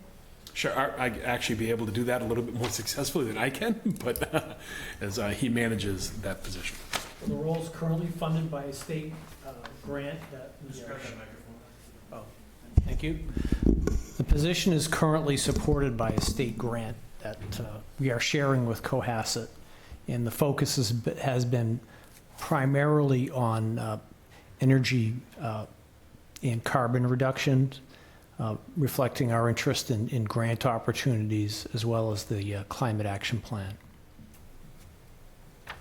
Okay, so the amount here is for the a full-time position?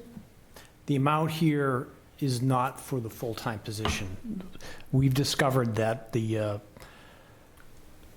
funding we set aside in the override will only support a part-time position. Okay. What we're doing right now is looking carefully at the budget and the revenue forecast, and we're looking for a way to ensure that we can offer that as a full-time position. Okay. I think for now, as Art mentioned, in FY24, we only have the partial funding available, but for FY25, we have put in the full amount for now to see if we're able to fully fund it through the budget. Got it. Thank you.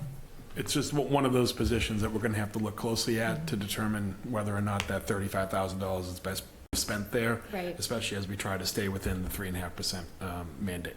Right. When does the grant money run out? This month? This month, yeah, the end of December. We're going to reevaluate all of that, okay. Yep. And just staying on the sustainability coordinator, there's also that position at HMLP. And to what extent is this an overlap? I can speak to that. There is an overlap. What we've talked with them about sharing, and they're convinced that they need 100% of that person's attention on their operations. So it doesn't feel like there's a whole lot of ability to do much cost sharing there because they think they need that full-time person. Okay. No other questions? Thank you. No questions. No questions. Okay. All right. Thank you. Let's see if Michelle can beat that time. Next is town meeting. Town meeting. That's not the goal, I'm only kidding. All right, town meeting. So this is not for the spring that's coming up, but for the following spring, for the spring of '25. Oops. We are budgeting for one town meeting that's one night in 2 rooms, so the gym and the auditorium in the high school. So this budget includes salaries for our maintenance support from both the school and town hall staffs, and the checkers that Carol uses to check people in at registration. We also print over 10,000 warrants and mail them to everyone's household ahead of the meeting.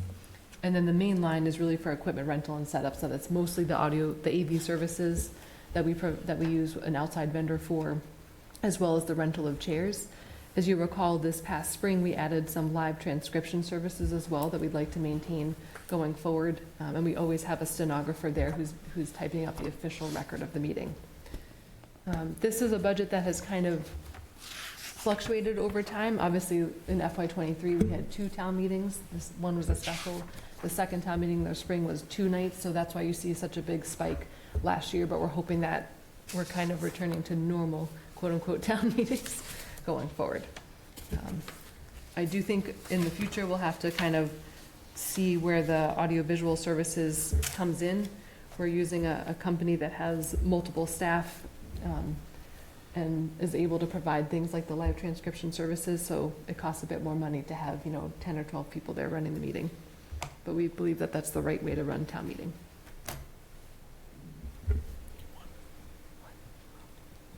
Any questions? Just so town meeting for one night cost $80,000? Did I see that right?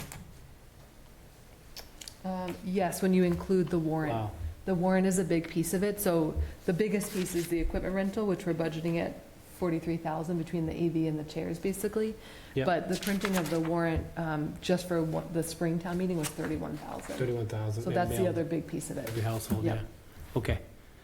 And is that mandatory? Is that We have a few, statutory? in our bylaws, we have a few options. You either can do it this way, which I think is good because then people get that physical reminder ahead of the meeting. The other option is paying to print the whole warrant in the newspaper, which A, is probably really expensive, and B, is just not going to reach people the way that it might have in the past. So as of right now, we don't have just like an online option. Did we budget for 2 nights last year?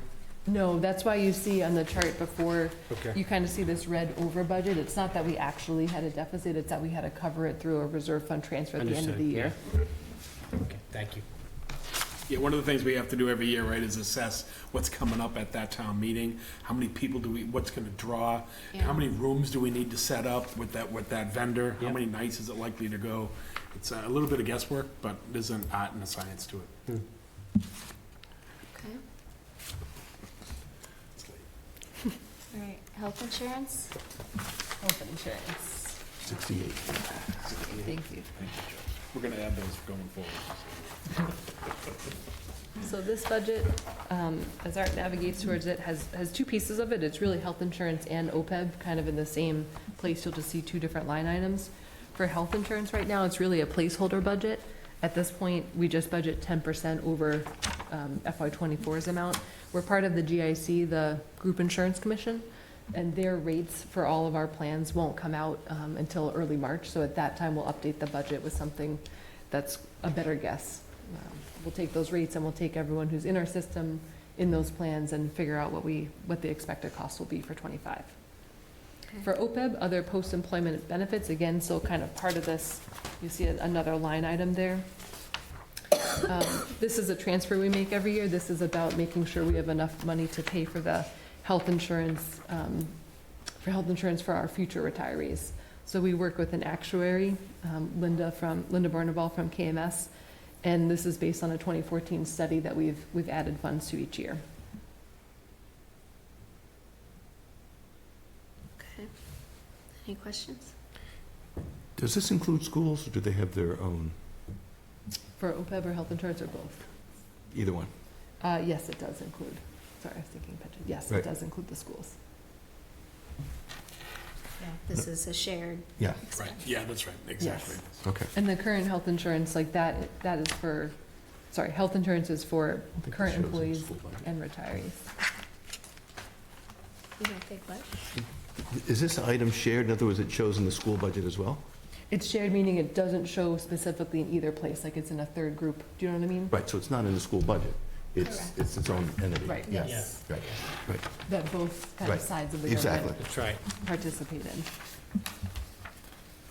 No other questions? Any questions or questions, no. comments on the budgets? Okay, oh, we got some more to go. Okay. So close, Liz. That was my favorite. We're workers' compensation. Workers' comp. Uh, 70. Yep. This is another piece of our Okay. shared services budget, 74. where we budget for a compensation for job-related injuries. It's been level funded at the same amount, 330,000 every year. From time to time, you see spikes, as we have in the past few years, but we are recommending holding it steady because it's a bit unpredictable. Okay.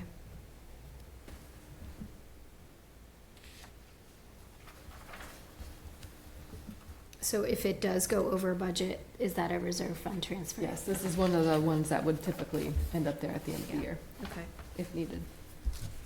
No questions? Any questions? None. Okay. Medicare? Last one, Medicare. Page We're required to 71. pay 50% of the Medicare tax, so this is, right now, this is just a placeholder. We're budgeting 10% over last year. Once we're kind of farther along in the budget process and we know something closer to the final salaries for all of our employees, we'll do it's a percentage calculation that the town would pay. Okay. So we'll be able to update this later in the process. What's the timeline for this one? Probably late February. Okay. Um, Okay. Any questions? No. Okay. GAR And Hall. last is GAR Hall on page 15. So this is, I like doing this one. It gives us a chance to highlight a very, I think, a wonderful, albeit extremely underused asset in town. The Grand Army of the Republic Hall, GAR Hall, over at 358 Main Street. It's managed by a select board appointed 3-member board of trustees. It's a 134-year-old facility, which I love, and we do some wonderful things in there. We host a school group that goes in there every year. We have a number of agencies that rely on that facility as meeting space for the American Legion, the VFW, the Disabled American Veterans, the Boy Scouts, even the police department does some work out of there. The 50 flag program, and the militia, all based their operations in and out of that facility.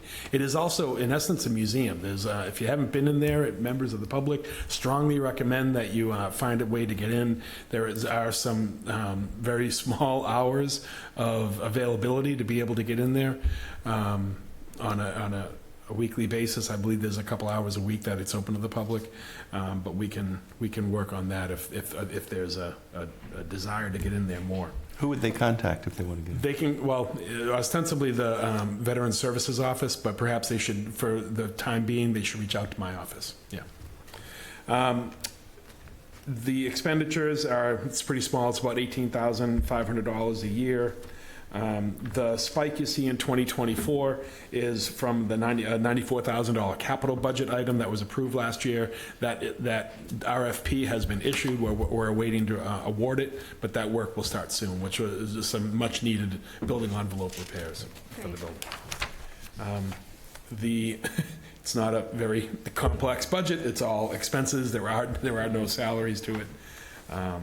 So I'm happy to answer any questions. One of the biggest percent increase on this is the utilities cost, in a lot of our building departments where they have a building to manage.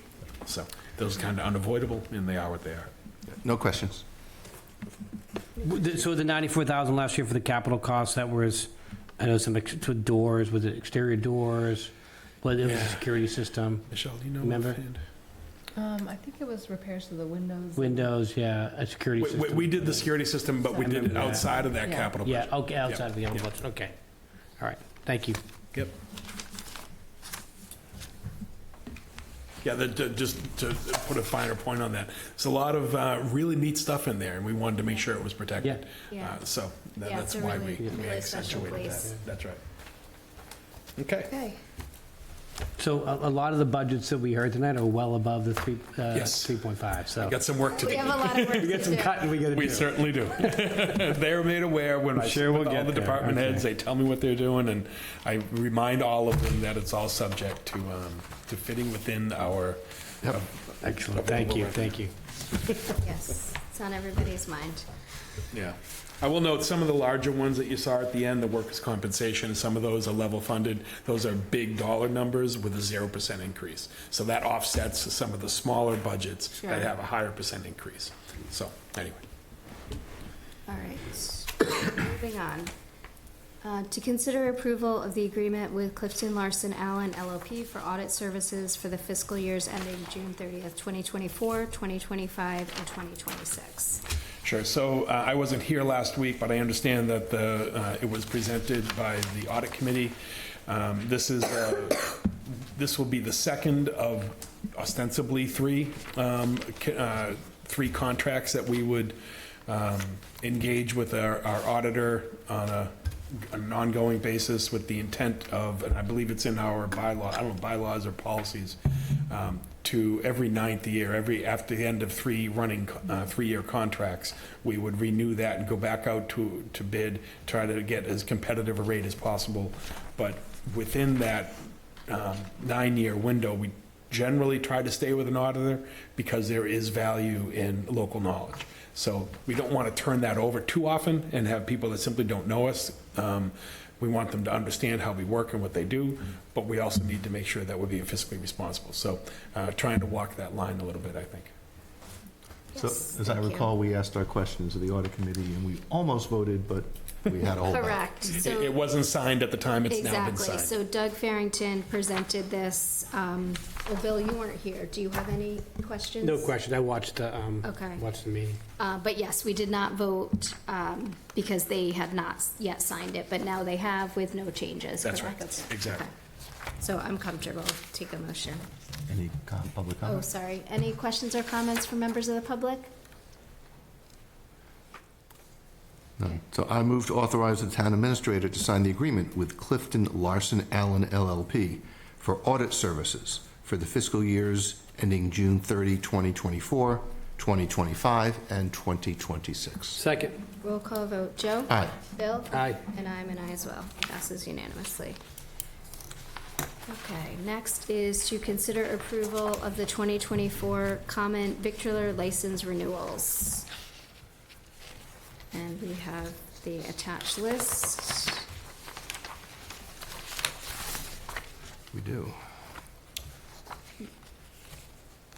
I didn't see any issues. Tom, I No. think all the applications are Yep, complete. And yep, all the applications are complete and have not been made aware of any problems. any questions or? No comments? questions. Okay, I'd make a motion to approve the renewal of the common victular licenses as presented for calendar year 2024. Second. roll call vote. Joe? Aye. Bill? Aye. And I'm an aye as well. Next is to consider approval for the 2024 limousine license renewals.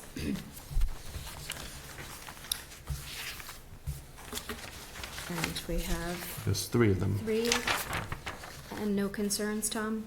No concerns on these either. Okay. Everything looked okay to me. Tom, am I correct that the Hingham Police Department reviews these before? Yes. Okay. That's right. Any questions? Any questions or comments from members of the public? I move to approve the renewal of the limousine licenses as presented for calendar year 2024. Second. Roll call vote. Joe? Aye. Bill? Aye. And I'm an aye as well. Passes unanimously.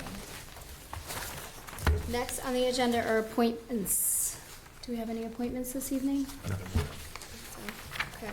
Next is public comment. Any members of the public like to make a comment? Okay. Next, town administrator and select board reports. Art? Nothing to add this evening. Michelle? Just one, so the capital outlay committee's process officially kicked off on December 11th. So they're beginning to review all the departmental requests for capital repairs and maintenance. They'll finish, I think, in late February when they come before the select board and advisory committee and school committee to make their recommendations. So this is crunch time, I think, for all of our financial volunteers, so the COC, AdCom, and you guys. So thank you for putting in the long hours with us ahead in the next few months. Thank you. Tom? Just a quick, I wanted to give an update on the snow operations for the winter that we're about to engage in. And bear with me as I read some stats I got from Randy here. Our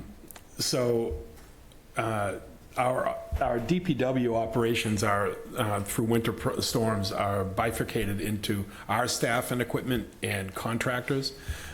So we have, as part of our staff and the equipment that we use, 6 large 6-wheel dump trucks with sanders. We have 4 1-tons dump trucks with sanders. And then we have 11 3/4 ton pickup trucks that we throw plows on and help do that.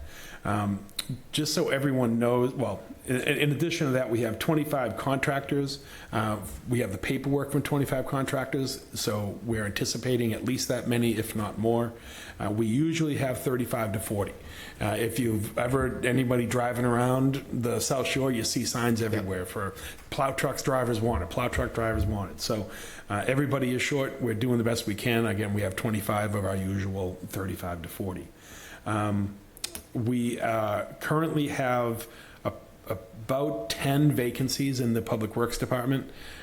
We hired 1 today. There are 2 more pending, so we're starting to chip away at that at those vacancies. But it's a deliberate process to get those vacancies filled the way we would like. That said, we plow public roads, and the order in which we do our plowing is to plow public roads first with our equipment and several of the contractors. Approximately 2 to 3 contractors are assigned to private roads, and private roads that have all residents on that road that have signed the waiver forms. So once they get the paperwork from every resident on a private road, they will be plowed. But again, they're being plowed with some contractors, which generally means smaller equipment and less thoroughly. Less often are they getting a pass. That said, as people know, if any residents of private streets don't fill out that paperwork, the entirety of the street cannot be plowed. Once public ways are done, we move on to plow out the schools and public building, parking lots, et cetera, library, town hall, and the like. And after that is all done and the storm is complete, then we sand the entire town one last time. So that's all. We also take care of all the sewer stations and the like. But that's the winter program. That's what we're about to engage in. Randy's doing the best he can with the staff he has. Excellent, thank you. Yeah, you're welcome. Bill? Just wanted to give a thank you to HMLP for the HMLP, DPW, HPD, HFD for all the work they did the last 2 days in response to the storm. It was just a fantastic effort. A lot of trees were down and a lot of damage was done. So great work there, and just want to wish everybody happy holidays and a happy new year. Thank you. Excellent, thank you. Joe? Yes, I think this is our last meeting in this year. Yes. So Happy New Year to all, happy holidays, and looking forward to working with all of us in the coming year. Thanks. Excellent, thank you. Yes, I just wanted to also say thank you to the residents for their patience. It was a nasty storm. Luckily, it wasn't a little colder and not snow, but still a lot of trees down, wires down, and some dangerous situations. So luckily, no one was hurt in Hingham, so we're certainly grateful for that and grateful for the work of the DPW and HMLP, Police Department, and Fire Department. So thank you all. It's been quite a year. A lot to be proud of for 2023. So Happy New Year. Thank you. Oh, we need to take a motion to adjourn. I move our we last adjourn. time in 2023. Roll call vote. Joe? Aye. Bill? Aye. And I'm an aye as well. We are adjourned at 9:28 p.m.